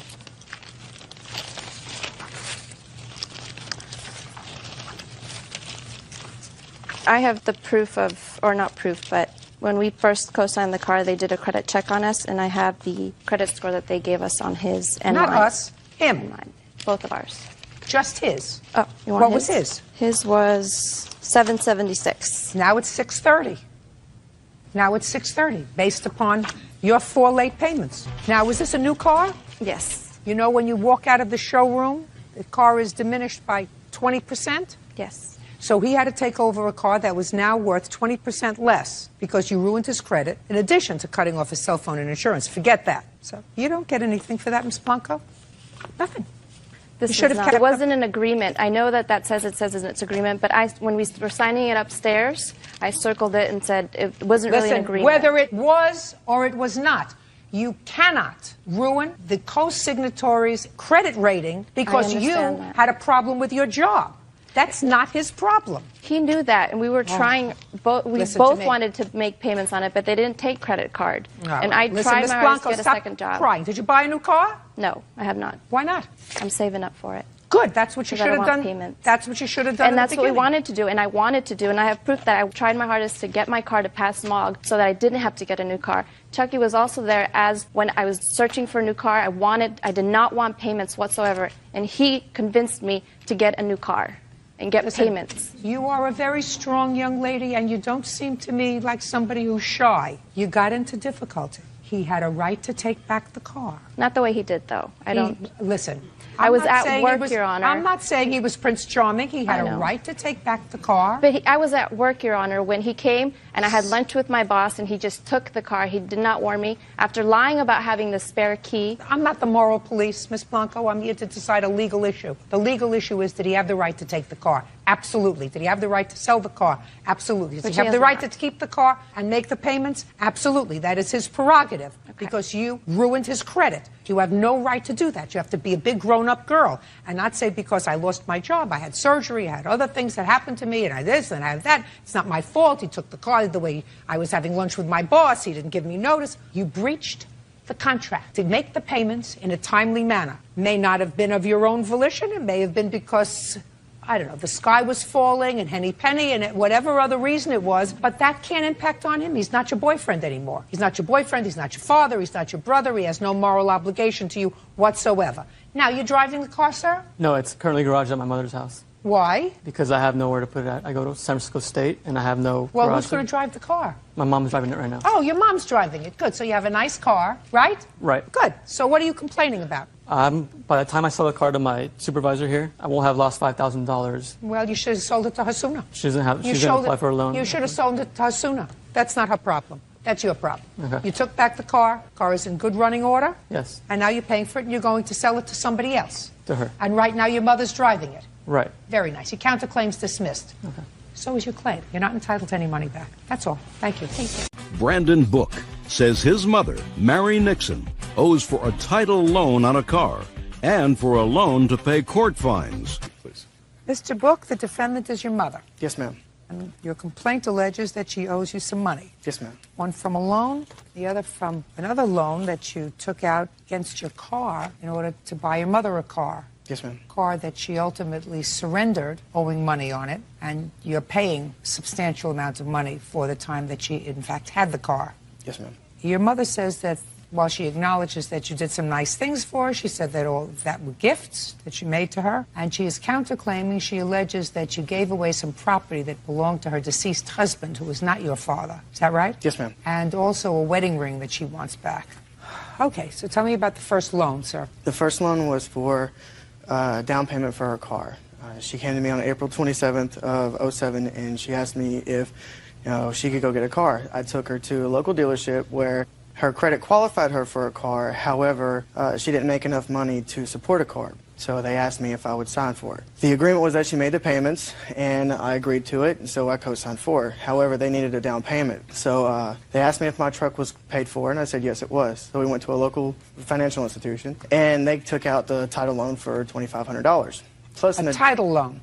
Yes, ma'am. Which means that your truck was now encumbered? Yes, ma'am. Okay. And they asked for an additional $200 deposit for the insurance. So while we were doing the agreement, we were signing all the paperwork. My mother looked at me and she asked me if this was okay. I said, yes, ma'am. She said, I will pay you back as soon as I get my VA benefits. I said, yes, ma'am, that's not a problem. What VA benefits? When her husband passed away, we went to the local Veterans Affairs office in Lake Charles, and they said that she qualified for some death benefits. So they put all the paperwork in, and they said that she was going to be awarded it. Did they say how much she would be No, getting? ma'am, they didn't say how much. They gave us like a monthly statement of what she would get. If she got the full amount, $7 a month. If she got the other one, it was like $611 a month. And how much were the car payments a month? The car payments were $371. Okay. So you took out this title insurance, and what happened? What happened is 2 weeks after she got the car, she lost her job. So I had to figure out some way of having to pay it, both my loan, her loan, and supporting everybody, because her and my sister were living in the house along with my wife and my child. So you have a wife? Yes, ma'am. Child, your mother, and sister were living with you. And at one time we had my other sister and her 2 kids living with us as well. And who was supporting them? I was. It's outrageous. It's family. Good boy. What are you saying no for? Because it's lies. Well, come up here and tell me what's the lie about it. First, tell me your first name. My first name is Mary. My last name is Book. Very good. Uncross your arms. Is it a lie that you lived with your brother? No, that's not a lie. Is it a lie that he helped support you? No, that's not a lie either. Well, that's what he said. No, he said that he co-signed for the car, which is a lie. Listen to me. I'm not talking about the car. You said that's a lie. She lived with him. You lived with him. Your other sister, for a period of time, lived with him, and her 2 children. And he was supporting you, because I assume you weren't working. Is that right? That's right. Why weren't you working? Because I had no way to work. Because he got my car, and so my mom took sell my car to buy him the That's house. not true, Your Honor. I have the check. Just a second. They sold my car for $6,000, and that got the down payment to the trailer that he now lives in. Okay, and when was that? October of last year. How long did you live in the trailer where he and his wife and child are living? They got the trailer in October. Right. I moved out in December with my sister. So you lived there 3 months? Yes, ma'am. Then she came back. Did you come back? I moved in to an apartment. Did you come back? Later. When? March or June. Was it March or June? Those are very different months. April, March, somewhere in between there. And how long did you stay? Until when? I moved out in March again, and I didn't come back until May. And then I moved in back in May, and then we moved out for good in June. So you lived there about 6 months altogether. And how long did your mother live there? The whole time. From October to June. Oh, then of course you gave him money for the trailer. Did you give him any other money when you lived there? I gave him some money after the check came in. I paid 2 house notes. I paid a light bill. So you had a house note? Yes, ma'am. In addition to the deposit on the trailer? Yes, ma'am. Of course. So, other than that, she gave him money because she had you, she had your other sister, she had herself, her sister's 2 children. They lived with him. He's paying a house note, and she gave him a $6,000 deposit on the trailer. Now you can sit down. That's what you're supposed to do. If you and your whole family want to move in with your son and you gave him a $6,000 deposit on a trailer and he's making the house payments on it for you and your family to live in, that's what you're supposed to do. But, Your Honor, I moved my mobile home I was living in for 14 years off of my property for him to put his mobile home there. So what? He told me he would never, ever say anything about me not working. He did not mind me living there because I did this for him. And I'm telling you, he's not supposed to say that to you. You moved your whole family into the trailer that he was making the payments on. You lived there from October until June. She lived there for 6 months. Your other daughter and her 2 children lived there for 6 months. Who do you expect to pay for that? Every adult pays rent. You're a grown-up. So if you gave him $6,000 at the beginning of your stay, instead of making periodic payments, then what difference does it make? Look at it that way. But don't make yourself a victim. You're not a victim. Children don't support their 46-year-old parents. Parents support their children. How much money did it cost you when your mother surrendered this truck? It was the car that she had to surrender, Your Honor. It didn't cost me anything. I tried to tell her about it. I went to her work with this document right here showing that if she surrenders the car, that they would give us a 0 deficiency on the auto loan. So I approached her at work with this, and when I approached her at work, she got really defensive about it. And when I told her, I said, look, all you got to do is just surrender the car. They'll give you a 0 deficiency. We don't owe anything. They don't owe us. We don't owe them. It's like it never happened. She refused. She immediately responded back saying that that's it. You have 10 days to get that trailer off my land, and I'm cutting your lights off. So tell me what happened with the car. Did you surrender the car? Yes, I did. When? The next Wednesday. So what money are you out, Mr. Book? The title loan on my vehicle. Well, in order to get her car, we had to put a down payment. That's where the title loan on my vehicle came on for her car. I see. And the title loan was for how much? $2,500. So that you're not out any money for the loan, but you are out money for the title loan. Yes, ma'am. Because you actually took that money and put it down as a down payment. That's why you had no money that was owing if she turned the car in. Yes, ma'am. I understand. All right, now I'm ready to hear you, Miss Nixon. He's out $2,500 because you couldn't make the payments on the car. Okay, whenever I got the car, he came, woke me up one morning and said, Mama, you want a car? And I'm like, well, I would like one, but I can wait for my money to come in. Because I didn't want a car note, really, because I really didn't make enough for a car note and insurance and everything else. So I said, I'll wait. And he goes, well, Mom, I got him on the phone. He wants to talk to you. And I'm like, Brandon, I don't want a car right now. That's not true. It would be nice to have a car. Just a second. You know what happens, unfortunately, Miss Nixon, to some people when they're telling a lie? They get blotches on their chest. I know, I just get nervous. No. A man that's supporting a wife and child and supporting a sister and another sister and 2 children and a mother who I'm sure doesn't make hundreds of thousands of dollars a year, doesn't come in and twist his mother's arm to get a car. Baloney. You're not supposed to put your children in debt because you don't work. That's not what mothers are supposed to do. I did not want the car. I told him I would wait. Then you shouldn't have taken it. You're 46 years old. He went to the car dealership without and said, you. I'm going to... Just a second. Without you? He went with me. Did he drag you there? Miss Nixon, did he drag you there? No, he said he wanted to go pick out him something. Miss Nixon, you are so full of baloney. You owe him $2,400 first for that. What else does she owe you for, sir? Whenever she was in Washington State, she was supposed to be gone for only a week and a half. She had 2 jobs, working at Walmart and working at Sears. She went to Washington on a one-way ticket to see my friend, and she was gone. What was she doing seeing your friend? They were talking on MySpace kind of thing. And so a boyfriend? Yes, ma'am. She was grieving and went to see a boyfriend. How long was she gone? She was gone for 3 months. 3 months? This was, I assume, before she got the car? Yes, ma'am. Go ahead. And I was contacted by a Sergeant Mouton of the Calvary Parish Sheriff's Department looking for her. I was then like, what does she do now? So I call her, tell her what's going on. Apparently she had some checks that she had written back $6.97 for very little, like $25, $30, however they just caught up with her. And they were looking for her to satisfy those checks. Then when she came back, I still supported her, tried to get her through the hard times. She just didn't take the hint, and I was getting really tired of it.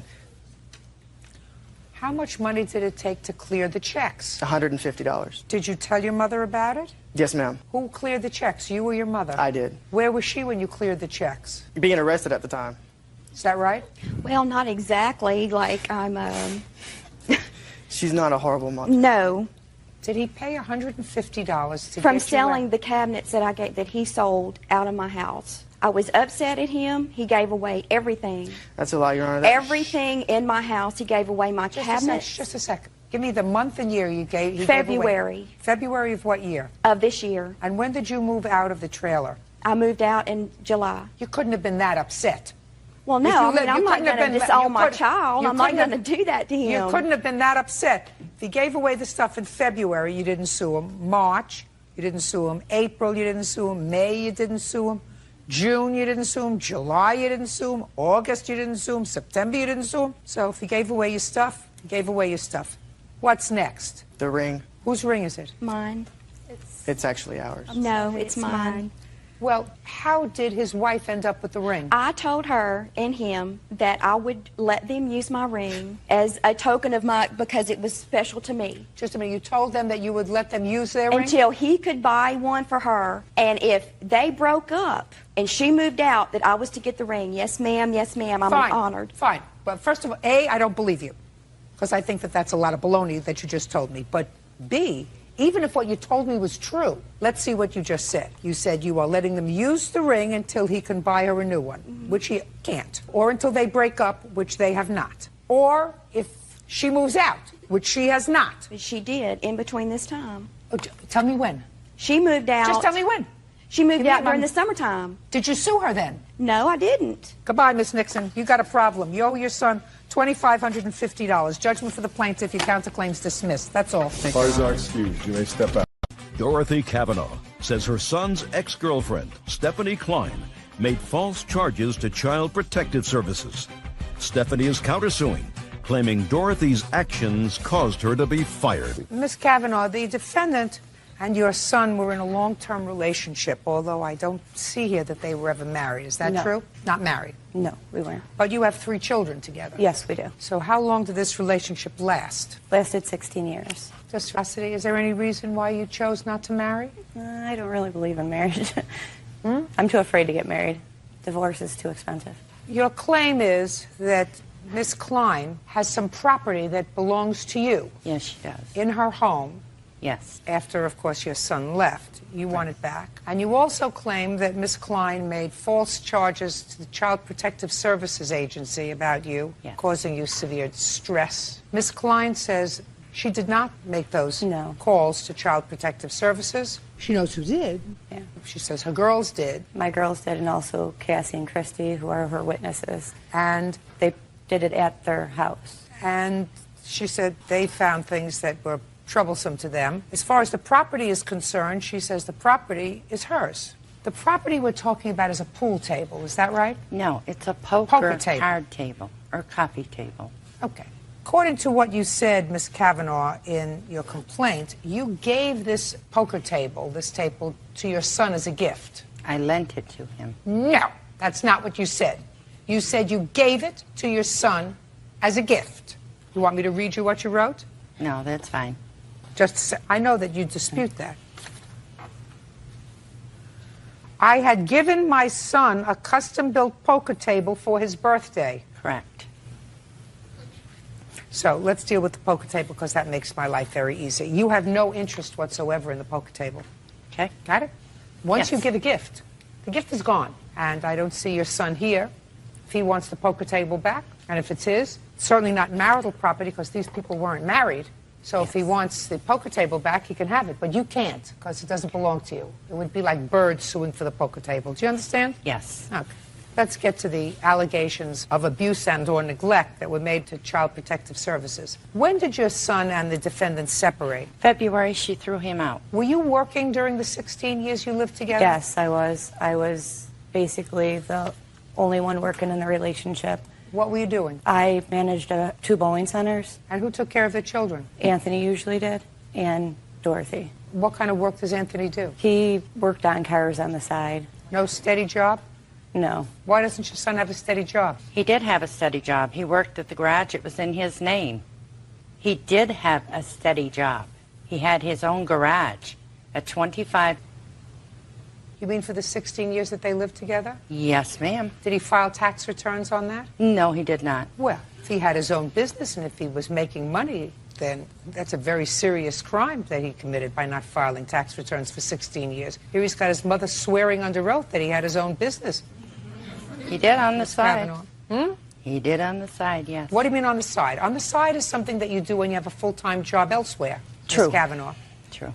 On the side is not what you do when you have 3 children. That's true. I agree with that. Where is he? He's working right now. Doing what?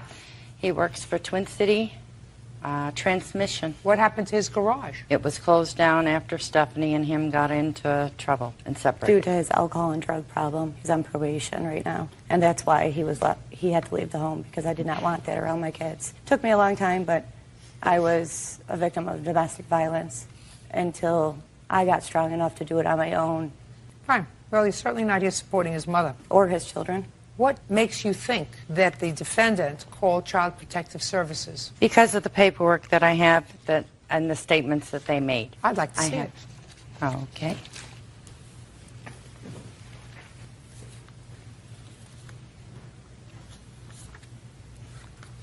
No, don't give me all this paperwork, Ms. Kavanaugh.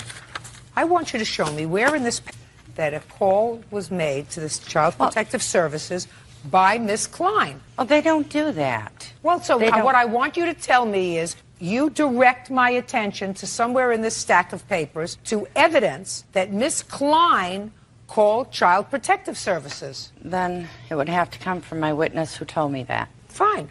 Who's the witness? That would be you. Stand up. Who are you? Christy. How are you related to these people? That's my grandma. But that's not your mother, so you have different parents. Yeah. Okay. Where do you live, Christy? Down the street from her. And down the street from your grandmother. Who do you live with?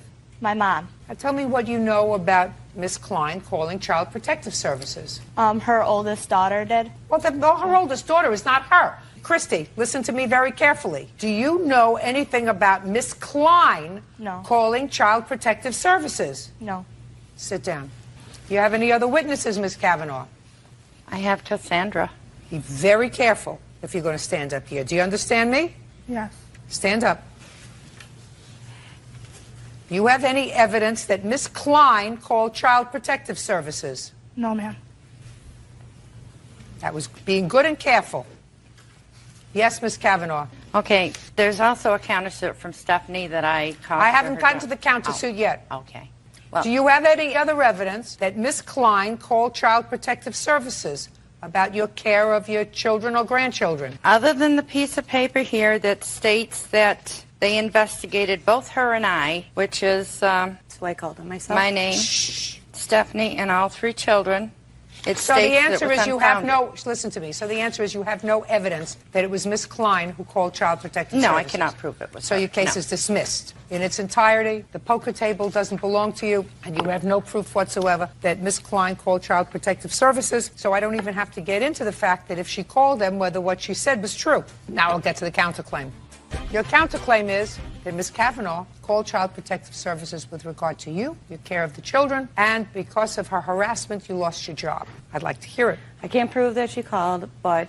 Then if you can't prove that she called, then you have no case. I'm not positive that she called. Kids were visited because of it, in which they stated that Dorothy... You can't tell me what they stated? Not necessary. I don't have to reach that threshold question because neither of you has any proof that the other was responsible for calling Child Protective Services. That's part of Let me deal with Child Protective Services, these calls back and forth, whomever they came from. Calling Child Protective Services is like calling 911. You call 911 when there is some emergency, when you feel as if somebody is being threatened, when you feel if somebody is being placed at risk. And I'm not saying that those things weren't the case with these allegations that were made by whomever they were made. But it should be a felony jurisdiction, a very serious crime, for people to use calls to Child Protective Services in order to either incite or resolve or for retaliation or for retribution about some other issue, because they have limited enough resources at Child Protective Services to investigate real allegations of neglect and abuse. And when people use that Child Protective Hotline for other reasons, it infuriates me. And if it was my world, they'd be in jail, if that's what they're using the hotline for. Having said that, we will move on to the next cause of action in your counterclaim, which is that Ms. Kavanaugh caused you to lose your job. Yes, I had her as a sitter, also her son, who would drop the kids off to her even after I asked not to. She would get upset with them, drop them off at my work several times. She would drop them off at home unsupervised. She'd have them sitting on the porch in the middle of winter. She once set Jordan on the porch in the middle of winter with just a towel on because she didn't want to shower with her 10-year-old grandson, and she was 11 going through puberty at the time, which is disgusting. Ms. Klein, listen to me. If what you're telling me is that because she wasn't a good babysitter, that caused you lots of stress, yes. Put your hand down, and you ultimately didn't show up for work, and it caused you to lose your job, you have options. Your option is get rid of her as a babysitter. I did, and then you can't sue her. I And mean, God, that's your Christy. option. Well, she called my work, harassing my boss, calling the cops on him. I got the Well, letter just for one that. second. Is your boss here? No, but I have a letter stated to me why I was fired and a I'd like to see the complaint from the Tonawanda Police Department. I'd just like to see the letter first.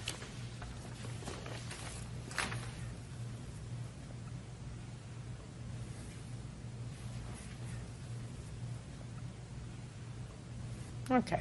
Can I see the report to the police department?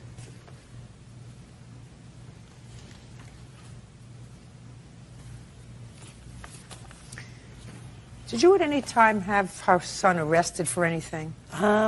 She says yes. He used to for be- what? Harassment. Well, he probably was harassing her because he's a drug addict. That's what she says. Is that true? Put your hand down. Is that true? Not anymore. He I don't care if it's not anymore. You mean not today? Not today, but she also is. Listen, who's taking care of the 3 children? Who's taking care of the 3 children? At the moment, Yes. a girl who had their children taken away from them, so I Who do heard. the 3 children live with? I'm not talking about at this Oh, moment. they live while with the she's mother. here. They live with the mother, not with your son. Exactly. Exactly. Okay. So, when did you have him arrested? Actually, I had him arrested once, a couple times. I had to have him removed from the house because he would come in when we were sleeping. He broke in when we weren't home, slept in my bed when I went away. These sources are 2006. Anything Yeah. happened in 2007 that's been harassment? No. Okay. There was. I was afraid to do it. She's evil and very vindictive. What do you want? We both filed harassment against each other. Well, I don't know why you should have anything to do with her except positive things with regard to your grandchildren, Miss Kavanaugh. You I have a took son her- that's problematic. I took her You to have, court. listen to me. Yes. Carefully. Yes. You have a son who's a problem. Yes. You have the mother of your grandchildren who has been supporting the family for 16 years because your son is a bum. There's no question that he's a bum because there's no question that they had to file tax returns because she worked for a company that wouldn't have paid her under the table. That your son, if he was working at all, which I somehow doubt, certainly has not filed tax returns and has not paid his fair share of our expenses as a community. He was paying child support. Well, what do you want me to do? Give him a gold medal for that? He made children. That's what he's supposed to do. Yes. Put your hand down. He's support. A lot, not a little. Right. So if I wanted to be supportive, I would be as supportive as possible if you were a reasonable grandparent of my 3 grandchildren and said to my son, listen, I tried my best with you. Maybe my best wasn't good enough, but I'm certainly not going to annoy the mother of my grandchildren who's trying to keep it together. Do you get my drift? She wasn't That's trying to keep it together. Do you get my drift? I understand you, yes. Perfect. And I wouldn't sue her for a stupid card table because that's ridiculous. Ridiculous. Goodbye. The case is dismissed, as is your counterclaim. 19-year-old Ashley Miller is suing her aunt, Shauna Miller, for repossessing her car. Shauna claims Ashley didn't abide by the terms of their agreement. Okay. Very complicated story. Let me see if I can simplify it because it's getting late in the afternoon and I'm getting a little tired. This is your aunt. Yes, ma'am. Who did a very nice thing for you several months ago. Yes, ma'am. And agreed to purchase a car. She was primarily responsible on the loan. You were a co-signer on the loan because you didn't have good credit. Yes, ma'am. You went shopping. You put $1,000 of your hard-earned money down on the car. Yes, ma'am. And you gave your aunt $1,000 towards insurance. Yes, ma'am. What kind of car did you buy? It was a 2007 Hyundai Accent. And it was brand new? Yes. Only had 5 miles on it. And when did you purchase it? February 8th. And the understanding was that you were going to make the payments on the car and eventually, hopefully, get the loan out of your aunt's name because she didn't want to be responsible for this thing. And you were going to take care of the car, and there were certain things that you were supposed to be responsible with. Yes, ma'am, after 6 months. And your aunt took the car back after 2 months. Correct. You want the money that you invested in the car, and you want $600 back for the insurance that wasn't used because she took the car back. So you want back $1,600. Your aunt says that you were irresponsible with the car. In the 2 months that you had the car, you put on how many miles? 3,400. 3,400 miles. Where did you go for 3,400 miles? Well, I went back and forth to work, and I did go to my friend's house. I went over to their house because they asked me to come visit them every day. So I tried. I went back and forth to school every day after work because I go to school 4 days a week. Where do you work? In what country? Now, did you loan the car to anyone? No, ma'am. Did you make any long trips? I did one long trip, and that was to West Virginia. From where? From my house. Which is where? Maryland. Who did you go with? I went with my 2 sisters because they were up here visiting from Florida. Did they ever drive your car? No, ma'am. Was there any damage to the car? No, ma'am, not when I had it. When did you take the car back, Miss Miller? May 4th. So she had the car 3 months? Close to, yes. Why did you take the car back? Well, one of the agreements was that she was to stay in touch with us. She was not to have anybody in the car. She was on our insurance because the insurance was in excess to what she could afford. So we turned around. Just a minute. Did you have an agreement with her that there wasn't to be anyone else in the car? Prior to signing of anything, yes. I've had the same agreements. I've got my daughter here, Sherry, who is under the same agreement with a car that we have. And also with my other children. I have a 30-year-old son and a 28-year-old daughter. I've done it with all of them. You know, with the same agreements. I know, good heart, but you know what? It builds character and shows them responsibility. And yeah, I've been batting. Did you have an agreement with your aunt not to have anyone else in the car? No, ma'am. What was the discussion that you had with regard to having other people in the car? No, ma'am. The only agreement that we had with the car was not to let anybody drive the car and to make sure I make the payments on the car, and that was it. Not to let anybody else drive it? Yes, to drive it. That was it. I believe you. That was it. I believe you. Thank you. I believe her. Because I think it's ridiculous to have an agreement that nobody else can be in the car. Well, okay. I believe that you made an agreement with her that nobody else was to drive the car. Well, actually, well, okay. But not be in the car. That sounds unreasonable for somebody who's making payments on the car, who's given you the down payment and paid for the insurance. The insurance may not cover anybody else driving the car, right? But certainly being a passenger in the car. Why not? Keep going. So, she didn't keep in touch with you, and? She didn't keep in touch, and when I tried to call her, she was avoiding the calls. I had to go through my father-in-law to call her to call back. My husband and I went up to her place of employment to where we looked at the car. There was dents, 4 of them, going down this way, not like a car had opened and hit it. The dents were going this way. And do you have pictures of the dents? Oh, I do, yes. I'd like to see the dents that you're talking about. This is the car. Dents. I've got an estimate also. No, I don't need an estimate. Okay, that's the dents. Those are dings. There's a ding. It's a ding. It's nothing. You had no right to take the car back. Okay. So your counterclaim's dismissed because you're counterclaiming. You say you're now stuck with a car. Hold on, Your Honor. I didn't ask you anything. You're now stuck with a car that has 3,400 miles on it. It's depreciated. Well, you know, as soon as you drive a car out of a lot, it depreciates. But as long as she was making the payments, was she? Yes, she was. And she paid for the insurance? Yes, she did. The car looks perfectly good shape to me. It may have a couple of dings on it. That's unfortunate. But that doesn't look as if it's been in an accident.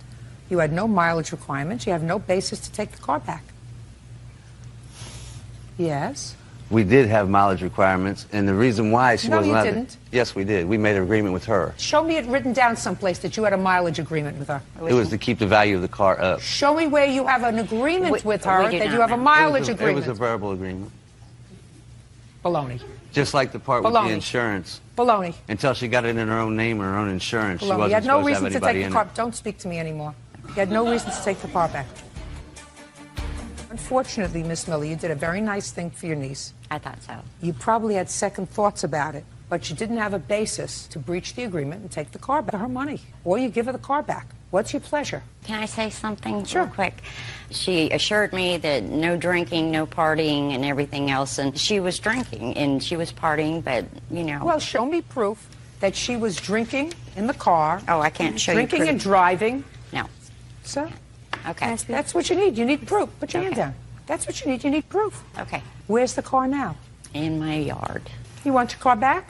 Can I speak? Yes. The whole drinking thing has nothing to do with it because I didn't do it when I was driving. And the car they gave to her daughter after they took the car from me. After like a week went by and they called me and told me, asked me if I want the car back. And I said no because they already took the car. And after that, I felt like, you know, since they took it from me once, they would do it again. Did you get another car? No.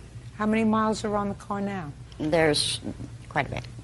What do you mean quite a bit? There was 3,400 miles when you took it. How many miles are on Well, the car I now? drove it back and forth to work myself, and my daughter's driving. Okay. You owe her $1,600. You had no basis to take the car back. Can I get her to sign off on this title, or how do Absolutely. I have to? Okay. Absolutely. You can get her to sign off on the title as soon as you get the bank to release her from the loan. Why would I have her sign the title off until you can get her off on the loan? Okay, I can, yes. Okay, so we'll cut an order that as soon as you get her off on the loan, she's going to sign off on the title, right? Yes, You don't want ma'am. the title in your name? No, ma'am. Very good. Judgment for the plaintiff, the amount of $1,600. Thank you. Parties are excused. Step up. Stephen Mosher is suing his brother, 26-year-old William Mosher, for smashing him in the head with a wooden bowl. Stephen says the incident started as an argument over the TV. Order. All rise.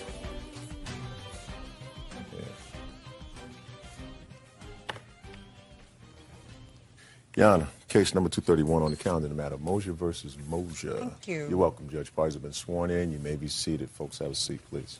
Mr. Mosher, you claim that your brother assaulted you. Yes, He ma'am. assaulted you at his home, where you were a guest. Yes, ma'am. Who do you live with? My parents, ma'am.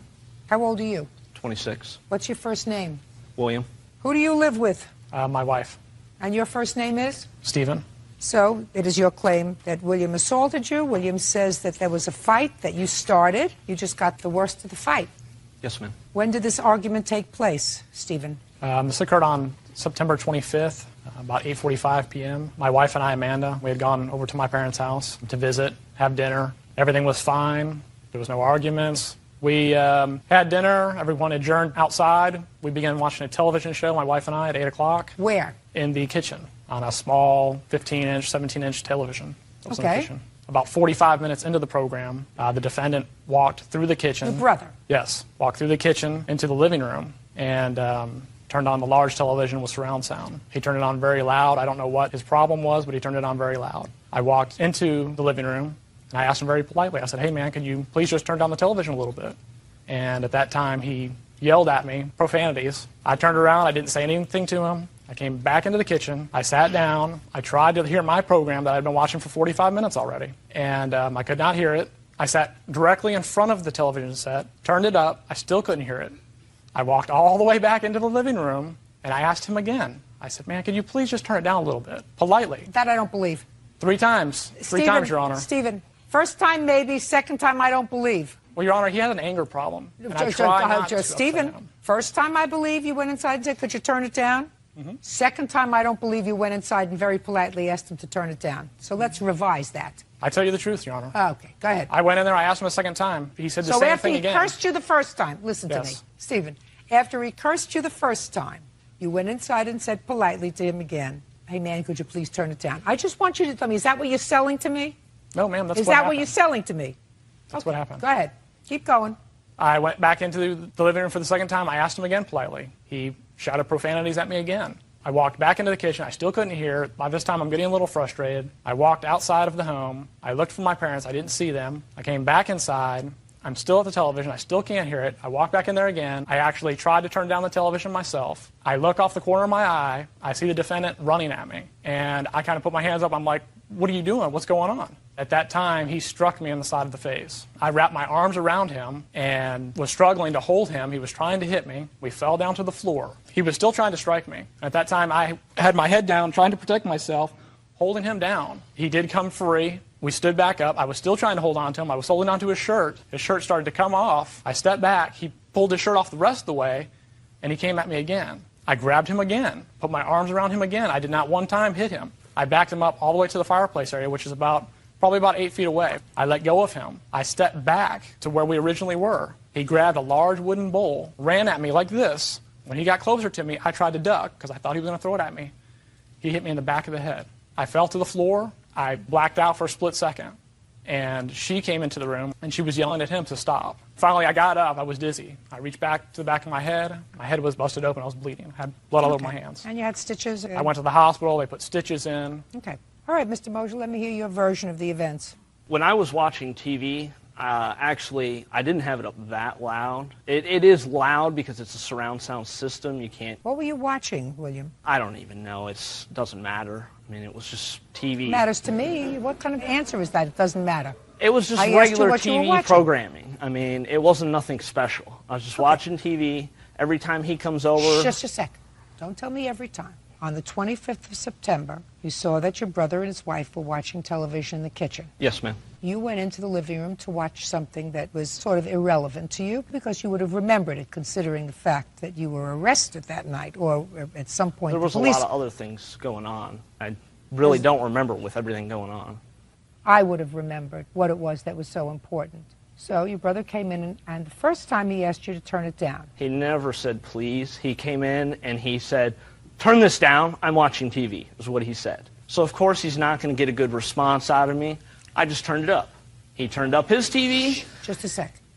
So he came in and he said, turn it down, I'm watching TV. But you already knew he was watching TV, right? Yes, ma'am.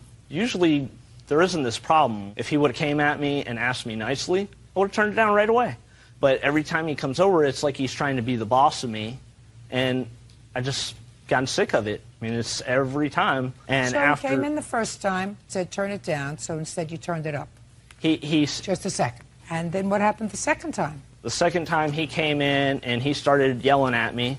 I yelled some profanities back at him. That sounds right. He did the same, Your Honor. I believe that. And then it went to a third time. The third time he came in, he comes in and he switches all the dials, turns everything he can possibly turn off, and messes it all up. And I come running up to him, and there was kind of a little bit of an altercation there, and then I hit him, and he kind of hit and spun me to the ground, pulled my shirt. Why did you hit him? I was mad. Well, you can't hit somebody just because you're mad. You're 26 years old. I know. Well, you can't do that. Is that your mother? Yes, ma'am. You know how you two boys are aggravating your mother? How many of you are there? It's just me, us two, and my little sister. That would be you. Yes, ma'am. You know how you're aggravating your mother? He also said that if I were to call and apologize, that he would not go any further with anything. Well, I called a couple times, couldn't get a hold of him. What'd you hit him with a bowl for? Because after he had pulled my shirt over my head and I was getting choked and beat on the back, I had bruises all over my back. I had marks on my neck where my shirt had been pulled around my neck. And as I got up, I'm like at a loss for oxygen. I'm mad. I've been beat on. You hit him first. I know. Reached over and grabbed the first thing I could and swung at him. And my arm wrapped around him like this and caught him. I apologized. I wanted him to come over for dinner. We could talk it over. Shh. Come on.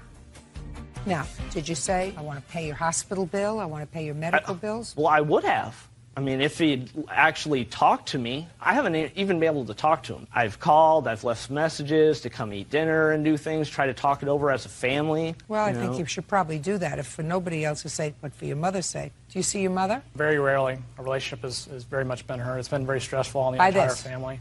It hasn't just been this one offense. There's been several recorded, unrecorded criminal offenses made by the defendant. Against who? against me and other people. What other offenses against you?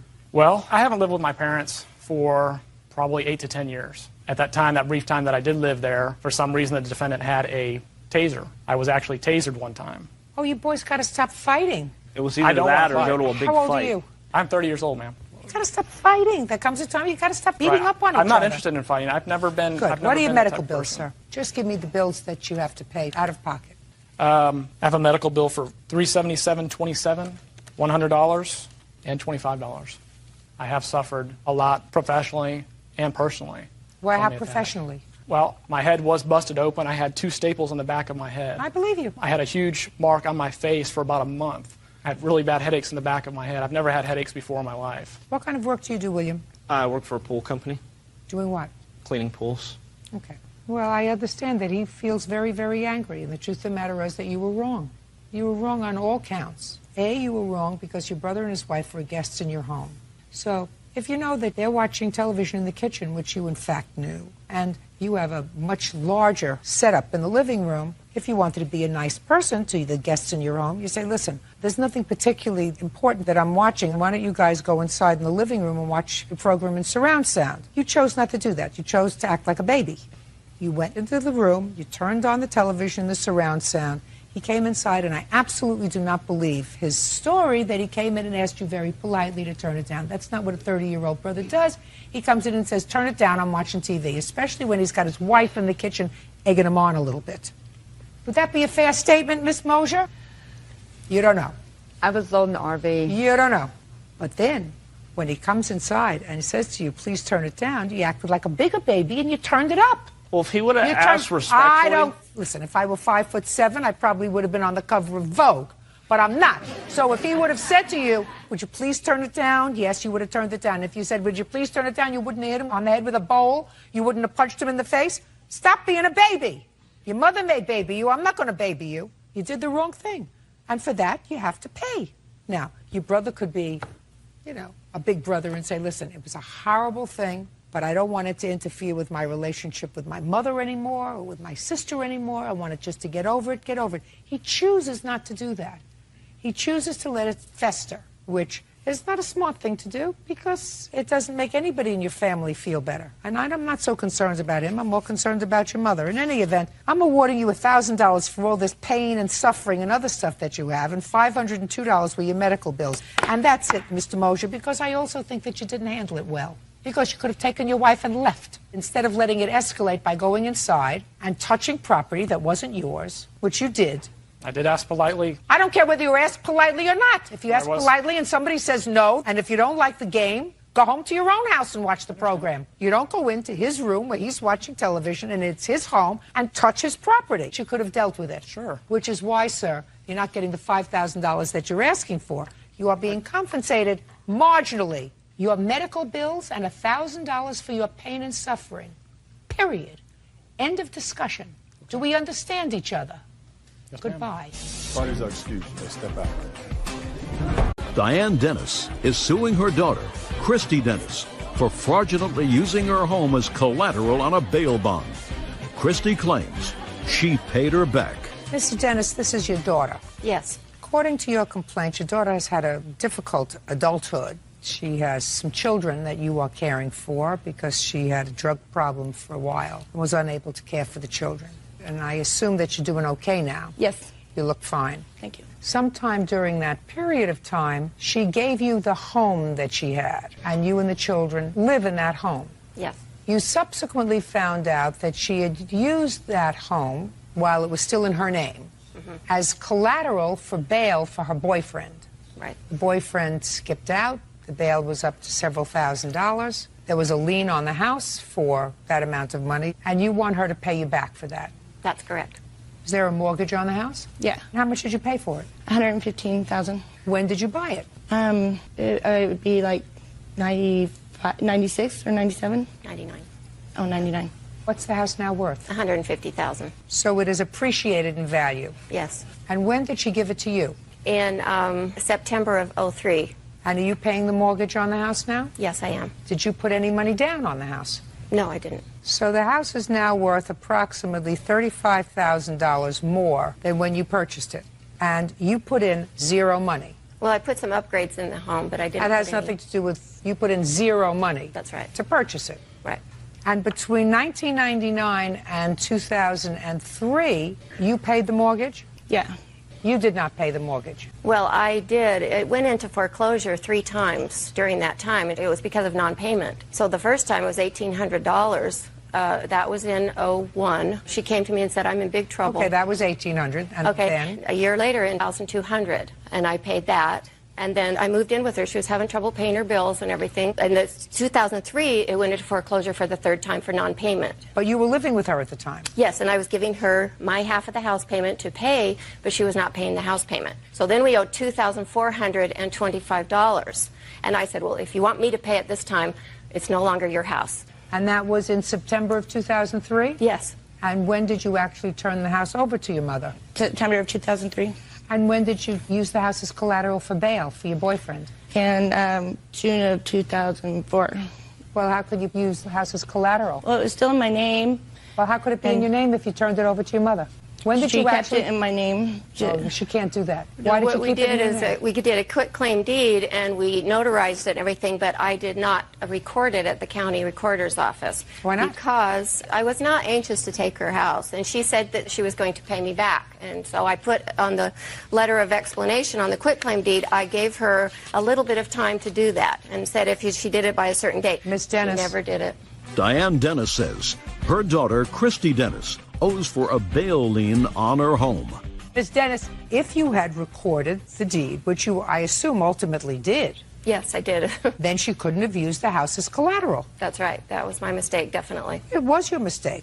Right. But you're really not out any money because you have a home in which you put in no money and you have equity in the house of over $35,000. Yes, and I've helped her a lot. The only thing we're not talking about you helping her. And I assume that when she gave you this house, and if there was an increased equity of $35,000, nobody paid any federal gift tax on the house. Well, it hasn't been sold. It doesn't have to be sold. She gave you a gift. And if the gift is in excess of $10,000, you have to pay a gift tax on that, Ms. Dennis. She was going into foreclosure. It was either going to go to the bank or to me. You're making excuses. You know exactly what I'm saying to you. What I'm saying to you is you now have a home in which at most you put in $4,000 if you paid the back mortgage payment. No, that was over $6,000, 3 times. I have 18 and 22. And then 24, 25 the last time. That was the well, foreclosure. You were living, just a second, you were living there. And giving her the payment. You were living there. I don't believe that you were giving her the payment, Miss Dennis. Was I giving, okay. Miss Dennis, I don't believe you were giving her the payment. With her history of not paying the mortgage, it doesn't sound right to me that if you're living there because your daughter's on drugs, that you would turn over your half of the mortgage payment to her so that she would pay the mortgage. Ms. Dennis, it doesn't make sense. And if it doesn't make sense, it's not true. Okay. So, well, I thought she wasn't paying the payment because she didn't have the money. She went through a hard time. She lost her partner. Ms. Dennis, I don't believe you that you were giving her the money. I don't believe that you were living in the house with her to take care of your grandchildren because she was going through a difficult time, according to you, on drugs, and you were handing her over money. I don't believe it. Yeah, well, I don't believe it. I don't believe it. Okay, after she signed the quitclaim deed, the only thing that changed is that I was now making the payment. Ms. Dennis, you have a house in which you have now $35,000 in equity for which you paid nothing. Your Honor, I upgraded the downstairs. Good for you. Now you own the house. At the time I took the quitclaim deed, she had about $10,000 worth of equity. This has been since 2003 that she signed it over to me. In 2004, she used it as collateral to get her boyfriend out of jail. Couldn't now have that's done that. Only couldn't have done that, my dear, if you had taken but the deed. It still changes hands. The only thing is it doesn't give notice as far as I gave constructive notice because I'm living in the house. Don't tell me about constructive notice. You did not give constructive notice to the bail bondsman. Because if you did, then the bail bondsman would not have been. Yeah, I found out that about. You think if you talk more than me, you're wrong on the law, Miss Dennis. Of course, but of course. A year so later, if you're wrong on the law, and if you come to a court, somebody's going to say to you, "You're wrong on the law." A certain amount of sympathy, because if you were out money, I would say, I have sympathy. Well, that's not what this is about. We're here on one particular issue.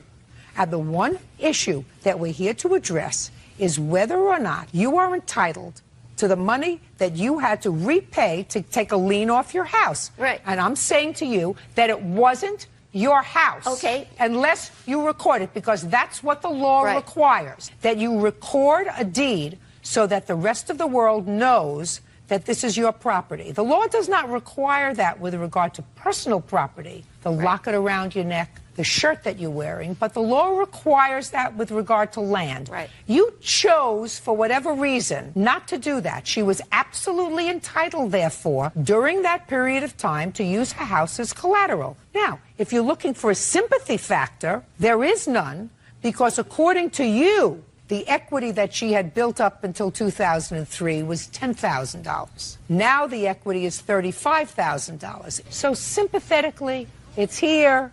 Morally, it's here. Okay, I paid over $6,000 just to get it out of foreclosure when she was non-paying. Okay, I put in improvements that was way over the Goodbye, Miss Dennis. You're not getting anywhere. The case is dismissed. Okay. Sandra Terrace says her ex-daughter-in-law, Miss Shelley Johnson, owes for airline tickets, wedding expenses, and the return of a family heirloom. Sandra claims Miss Shelley is a bigamist. Miss Terrace, this is your former daughter-in-law. She was married to your son for a very short time, and it is your claim that she owes you some money. She owes you money for airline tickets that you claim you bought with money that was a loan to her to bring her family to see you over a Christmas holiday. You claim she owes you for some wedding expenses that you paid for, and you expected her to pay you back. And you claim that she owes you for one final thing, and that is for some family heirlooms that you gave to her in anticipation of her being your daughter-in-law for a very long time. Yes. Miss Johnson says that these were all gifts. She never intended to pay you back. There was never any discussion of paying you back for the items that you purchased for her. And you're just angry that she divorced your son and married somebody else. You did remarry. Yes. When were you married to, I assume, this gentleman? This is your son? This is my son. I was legally married to Ethan on January 10th of 07. And when did you separate from him? January 25th, I believe, is when he moved out. Why? Because he did not want to get a job. He didn't want to pay rent. He didn't want to help with any of the household expenses. You mean you found this out in 15 days? Well, Miss Johnson, you got married in January 10th. January 25th, 15 days later, it was over. Yes. Strange. Okay, tell me about the airline tickets, which is what you're complaining about first, Miss Terrace. The airline tickets to bring Shelley and her daughters for Christmas. I flew them down. From where? I flew them from Denver to Las Vegas so they could come and spend Christmas with me. You have daughters? Yes. How many? 2. So you wanted her to come down and spend Christmas with you? Yes. With your son? Yes. Okay. So, go ahead.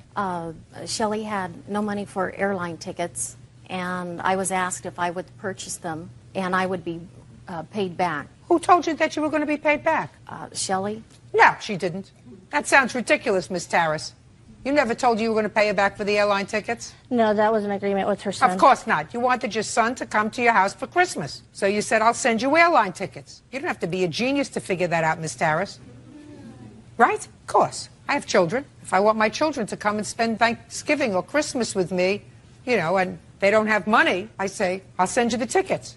So, move on. I don't believe you that she said she was going to pay you back. What's next? Okay. Starting with August 14th, my son discovered that Shelley had remarried on February 14th, Valentine's Day. Okay. Their marriage was not annulled until May. Okay. They were still living as man and wife. Okay. Would you tell me what it is that you claim she owes you money for? I'm not the moral police. Okay. At that time, I told them that I would help out paying for a formal wedding and a reception to be held on May 26th. At that time, after discovering that Shelley had committed bigamy by marrying a man on Valentine's Day, February 14th. Just a second. You said they were married January 10th, 2007. Correct. And then they were supposed to have a reception in May. Correct. But they were no longer living together in May of 07. That's correct. And you paid for what? I paid for all wedding expenses. And? And I was told that I would be repaid for this. However, Shelley, it was an agreement that I would be paid back. And after discovering that Shelley married a man while she was still married to my son, I feel she is not entitled to anything. Just a second. I know what you feel. When did you plan this wedding and make the payments that you're complaining about? In what month? December. In December. So you made certain outlays of money. Correct. Had your son ever been married before? No. Had you been married before? Yes, ma'am. So you wanted to make a wedding. Where was the wedding supposed to be? In my hometown. In your hometown, for your family and friends. That's because your son was never married before. That's correct. So you said, I'll make the wedding. Miss Tarras, we know where it's going, my dear. That's what you do. You didn't expect her to pay for the wedding. She's got 2 children that she's, I assume, supporting, that they live with her. She wasn't going to make the wedding. You wanted to make the wedding in Las Vegas, where you live, where your son grew up, where you have family and friends, and you said, I'll pay for the wedding. You put down a deposit on a hall, you put down deposit on invitations, and whatever you did. The formal marriage didn't work out, and nothing came of the May event because they were already separated for 5 months by the time May rolled around. So, doesn't work out, doesn't work out. Would have been no difference if they got married January 10th and you paid for the wedding in January, and that was the formal wedding, and they separated 15 days later. You don't get your money back from her. What do you want? I'd like to add something, Your Honor. Go. Amen. I moved out of the apartment on February 20th of 2007. Shelley's second ex-husband, she found out unfortunately had died, had passed away on December 1st. Shelley was having a very hard time grieving with this. And I can remember multiple times her waking up in the middle of the night telling me how much Chris was a better man than me. Listen, does this have some relevance to your mother's lawsuit, or you just want to have a cathartic event? What does that have to do? Mr. Tarras, listen to me very carefully. Yes, ma'am. I understand you were hurt. However, you are a very lucky man.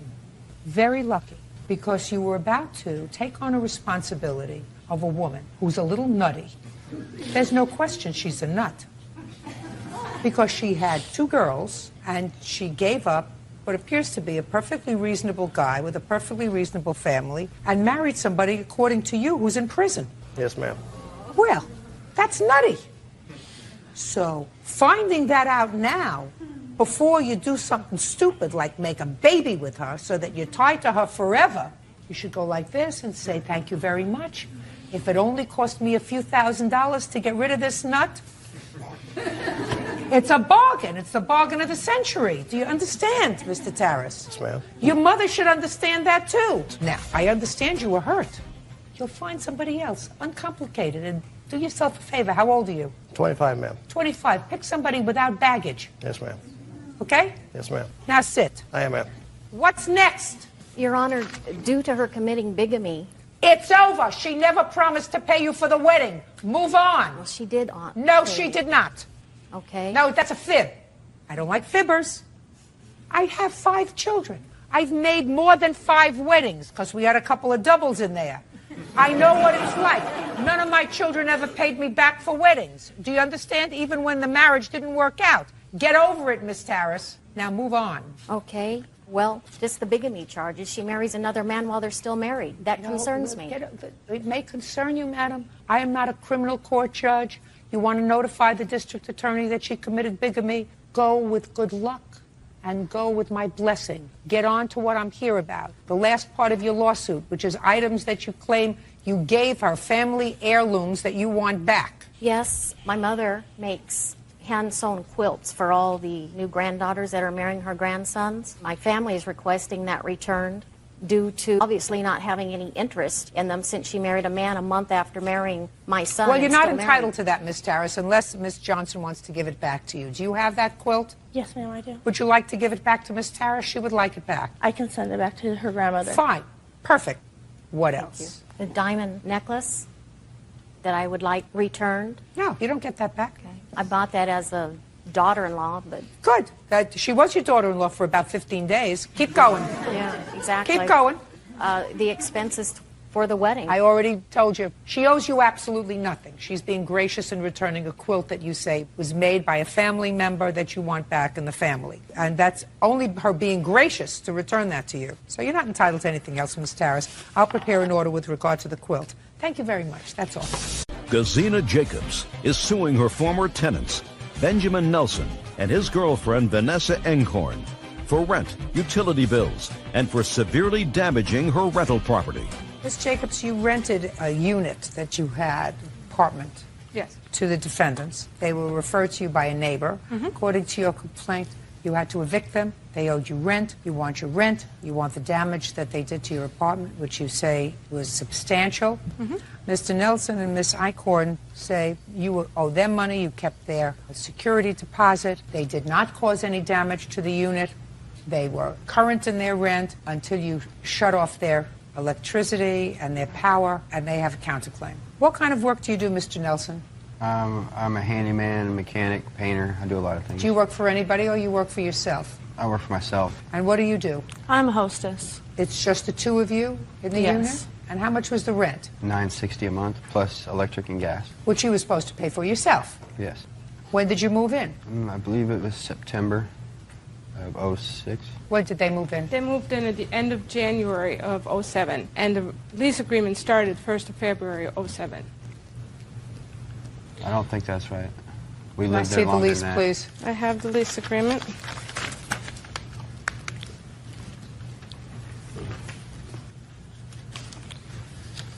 Are you on any prescribed medication, Mr. Nelson? No. You moved in February of '07, sir, not in September of '06. Okay. So, first let's start with the question of utilities. According to your answer, you say she agreed to rent us the unit and we signed the lease for $9.60 a month, including utilities. Now you say you were supposed to pay your own utilities. Electric and gas, yes. You were supposed to pay your own utilities. Did you put them in your name? Right before Eventually we we got had evicted. to. What do you mean eventually you had to? You had to when you moved in February. Well, they were in her name up until then because it was part of the agreement that our utilities would be included in the $9.60 rent. Not according to him. According to this evidence in these papers, that's what it was. It was in her name for a long time. Well, it was, of course. It had to be in somebody's name. Yes, and until she turned it off without notice. Just a second. Were you supposed to pay the utilities? Yes. Why didn't you put the utilities in your name starting in February? Because that wasn't part of the agreement that we had. Of course it was. We didn't have the money at the time. That may be an answer. So we agreed to do it when we had the money. Yeah. Just a second. When did you have the money? I believe April or May. By April, she had already turned off the utilities. That's when we got it in our name. Because you didn't pay them. When did you move out? We moved out around the beginning of June, around June 10th. June 9th was our last day. So you owe her rent for February, March, April, May, and June. 5 months. No, that is not true. We've paid her up until like the last 2 months before we moved out. I'm telling you that's what you owe her. Okay. Show me that you paid 5 months rent. If you didn't give her rent for 5 months, tell me when you stopped paying her rent. I always brought her cash. I stopped paying her rent on about end of April. I stopped paying rent because I didn't have the money because I lost my job. All right, fine. So far, you owe her $1,150 in rent, and you didn't pay the utilities for February, March, and April. I assume that they paid them in May because then they had to put them in their own name. At least Yes, you were off the exactly. hook. So how much did they owe you for utilities? Utilities is, I got the receipts right here, $767.69. Now, you have pictures of the damage to the apartment? I sure do. I'd like to take a look at it. There's several sets of pictures. I also have a list from the repair person and the checks that I did pay a person to repair the $4,000 worth of damages.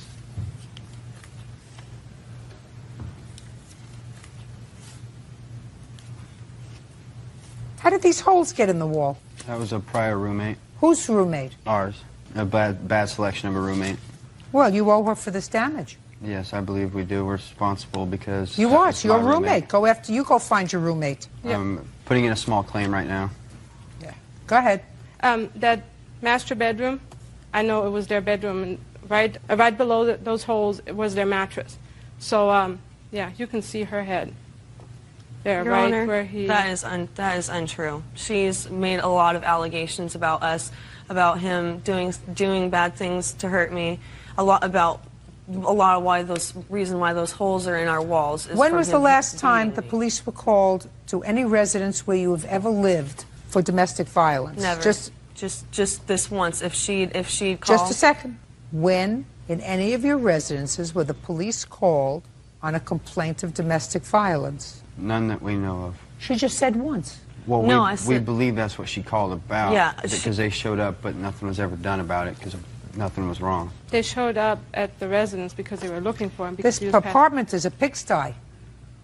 Don't you clean? Yes, ma'am. Yes, we had a roommate that came in while we were at work and damaged a lot of It's stuff. filthy. That doesn't happen from a messy roommate. That happens from people who live like pigs. I don't live like a pig, Your Honor. Well, you did. I never saw a place so filthy. I had to go through my house in 2 days' time, and I had to pretty much tear everything apart that I had and find what was sentimental to me, pack it up, and then start throwing a lot of my things away. Should have paid your rent. Your Honor. You should have paid your rent. That's what happens when you don't pay rent or utilities. We had agreed to start paying it off. We had actually started paying it off. And Listen, she's not your mother. I know. She's your landlord. The first thing that you did was you moved into the apartment. You were supposed to put the utilities in your name. You didn't.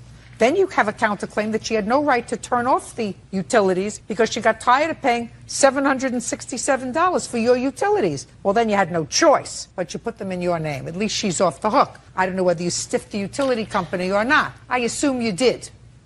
Now, then you leave an apartment like a pigsty and you blame it on a roommate. Well, so far it's everybody's fault but yours. Everybody else is wrong. She's wrong. I'm taking responsibility since it was my roommate. We think it was your roommate, sir. We've had... I don't necessarily think it was your roommate. I don't believe necessarily it was your roommate just because you say it. Do you understand? Oh, I understand. Good. I'm glad you do. Okay, so far you owe her $19.17 just for your rent and the utilities. And that's the detailed list of what was repaired? Nothing was repaired, Your Honor, except for the holes in the walls, because I live right next to that place, and so does my neighbor, and she happens to walk by and she sees our things are still being used. A refrigerator that she said was damaged that we need to pay for to replace, still being used. It was like that before we moved in. Show them these pictures, please. The refrigerator was not repaired, and the refrigerator I'm not suing for. I'm just suing for the repairs Mr. Bean did on my rental unit.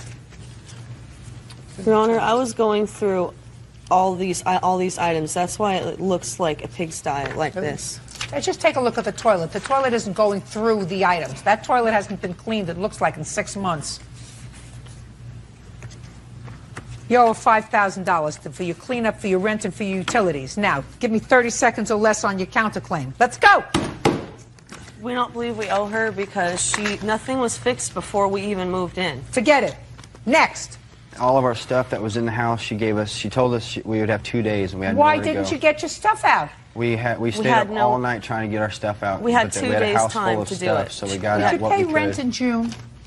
I was giving her a couple hundred every Did you week. pay rent in June? Not in full, no. Counterclaim's dismissed. You owe $5,000. That's all. Thank you, Your Honor.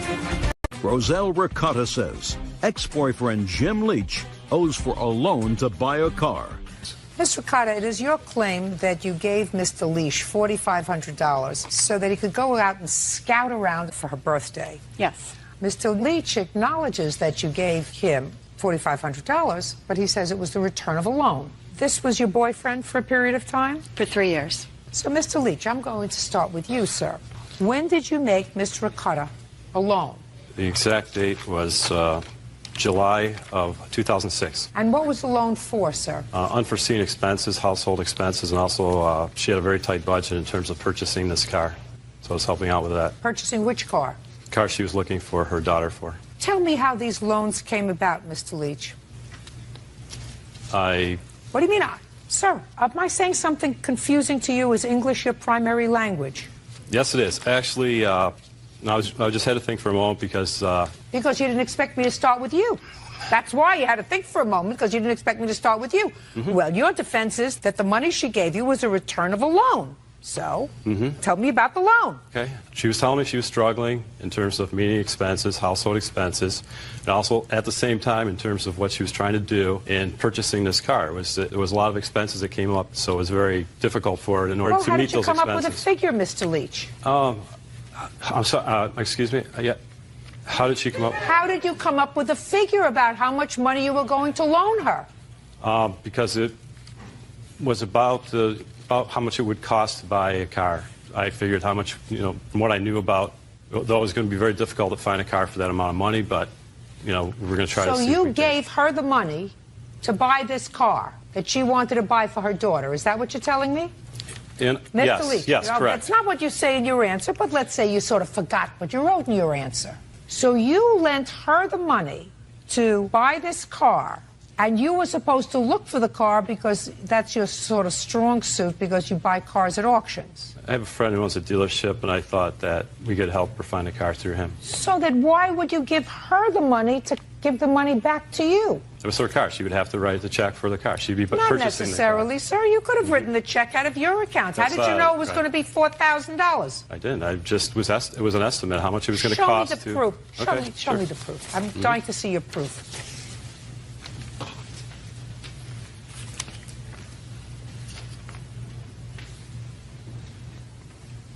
Show me your bank statement, sir.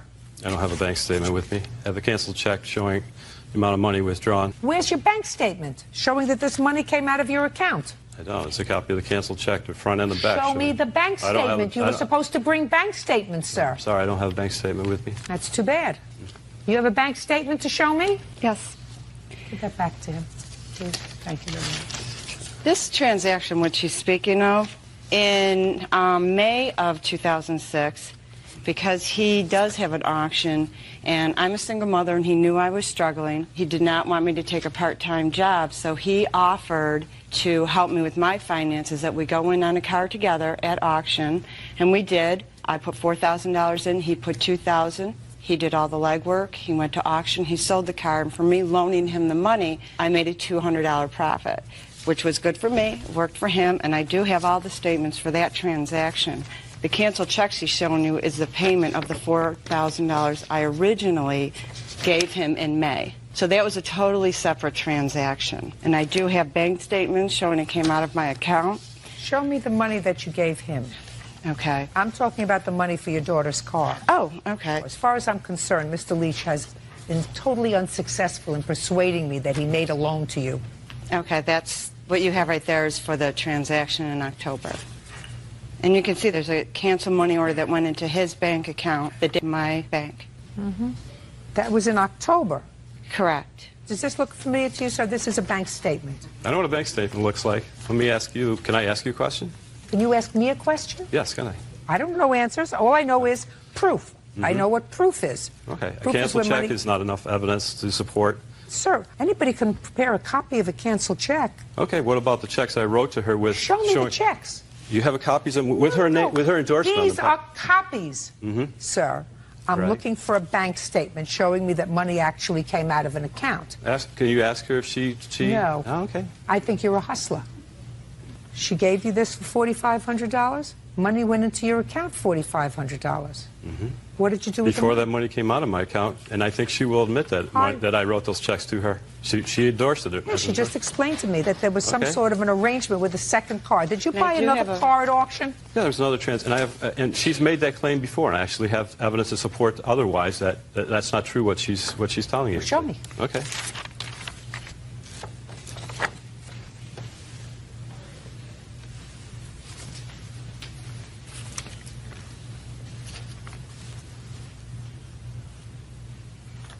Well, here I have something, Mr. Ricotta, in June of 2006, made out to cash. It says for Rosie.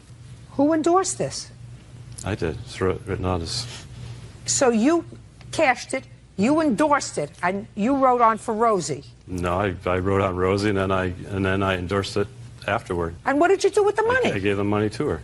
Did he give you money in June? No. In fact, I have a bank account statement of the first transaction that I took out $4,000 in May, and that he paid me back the $4,000 with those checks that you see a copy of. Okay. So you gave him the $4,500 when? October 4th, 2006. Well, My daughter coming up to an anniversary. Would you mind telling me what took you so long? I originally started suing him in December. At the end of December, I took him to a small claims court. And what happened? He did not show up. He claimed he did not receive the notice. So he obtained an attorney. He had the attorney file to set a new court date.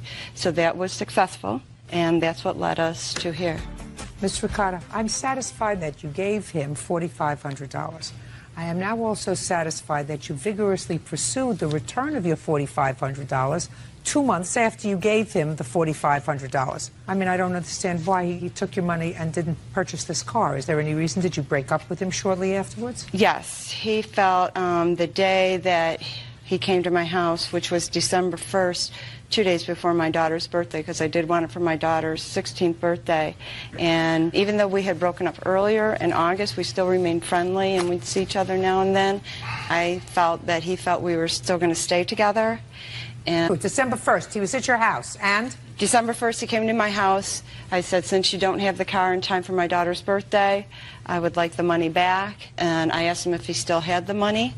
And he basically in turn said I called him a liar and a thief, and he felt disrespected, and he was hurt. He was hurt because that ended the relationship at that point. It was the last time. Can I add something to that? Yes. Okay. Absolutely. All right, because that's not what happened actually at that time.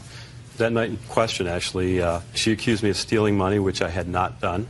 She was under the influence of prescription, non-prescription medication, and she had a lot of issues, depression, and she was taking it out on me.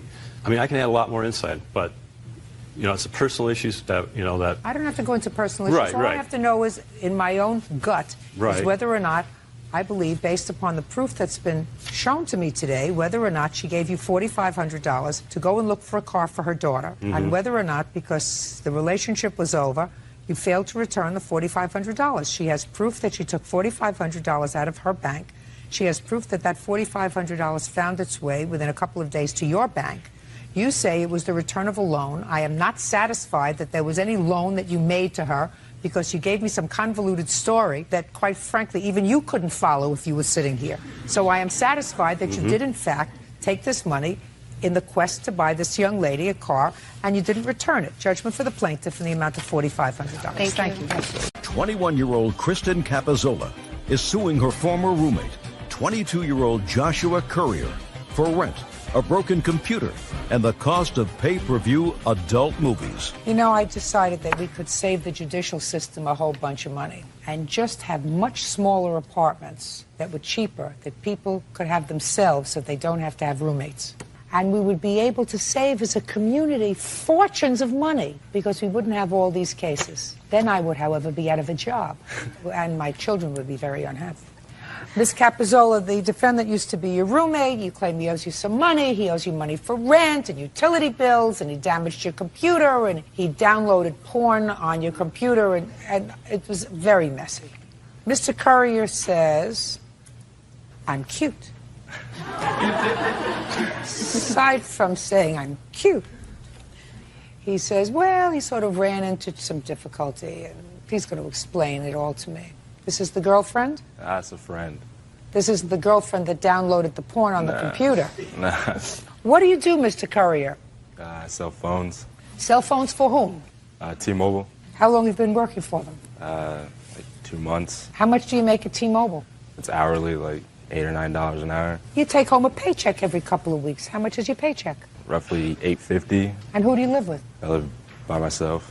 What is this? I mean, is that a question or is that a statement? I live by myself. And how much rent do you pay? It's $6.50. You have a car? No. Have any other big expenses? No. Great. So you would say you're on your feet financially? Yes. Great. That's really good. Because one of the things that Ms. Capazola says is that you told her you would pay her back for covering your rent when you got on your feet. Yes.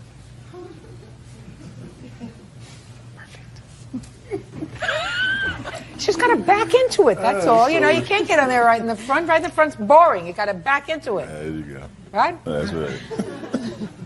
All right, Ms. Capazola, when did you start to room with, and it was just a roommate, is that right? Yes. Just a roommate.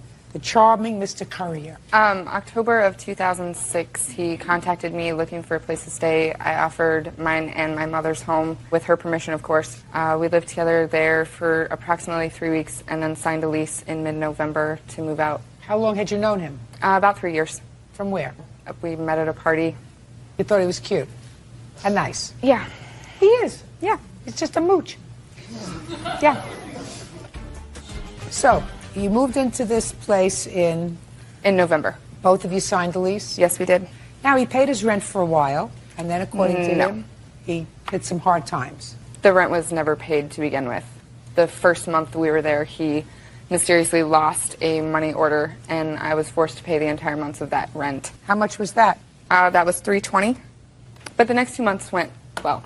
He did Great. pay rent on time. Great. Well, that's what he says pretty much. Until April of 2007. Correct. What happened in April 2007? My check bounced. She called me and told me that it bounced when I was at work and that we need to figure out how we were going to pay it. And so showed up at the leasing. I don't know, like a week went by. She called me and told me. Get over, please. You know I'm getting older by the second. Okay, Did she cover your rent? in April? Yeah. No. You paid it. No. Who paid it? Nobody. How could you not pay rent? Did you pay the rent? Yes, I did. Of course she did. You mean the landlord says you're such a nice guy, I'm going to let you just breeze over? How much rent did you cover for him in April? For March and April, I covered $960. Total, I covered $1,600 and six. Now, according to you, you don't really deny this. In your answer, you said, I always paid my rent until April when I was having money issues. Kristen told me not to worry. She told me just to get back on my feet. Yes. Well, you're back on your feet, right? Yes. So you got to pay her the rent. I don't feel like I owe her the money because she told me not to worry about it. She said, sign yourself off the lease and then move out by the 1st. And I got the rest. And she was there. 1st of what? The 1st of May. 1st of May? Yeah. Well, we're talking about March and April. When I paid March rent, my check bounced. And April. Well, I understand that. And then April, I had like a couple days until rent was due. And that's when the check bounced. That's when she called me and said the check bounced. We're talking about rent for half the month when you first moved in, when you didn't have it, and for 2 months, Yeah. March and April, and you moved out in May. Is that right? Yes. That's all I'm talking about. Do you have proof that you paid that rent? No. And are you back on your feet? Yes. Perfect. Cute, but no cigar. What else do you want from him? I would like half of the Comcast bill that I paid for 5 months. The agreement was we wanted cable, we wanted internet, we wanted a phone, so... You should have turned it off. You should have turned it off.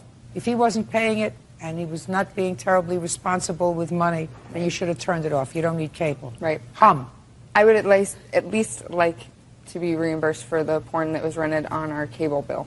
Yes, sir. Now, who rented the porn? My ex-girlfriend. And your ex-girlfriend was your visitor? Yes. And did she watch this all by herself? Yes, I had no recollection that she was watching it. Well, how do you know it was her? She told me. But she told me she paid it, so I didn't. How much was the porn? $81.90. $1,681. Your guest? Your worries. What else? My computer that is no longer in commission. I had to purchase a new computer. My computer is basically totaled. My mom was there when it happened. Well, what happened? Him and one of his friends were downloading music, and the blue screen of death came on, and the computer never worked again. The permission to do that? He had my permission to be on the computer, yes.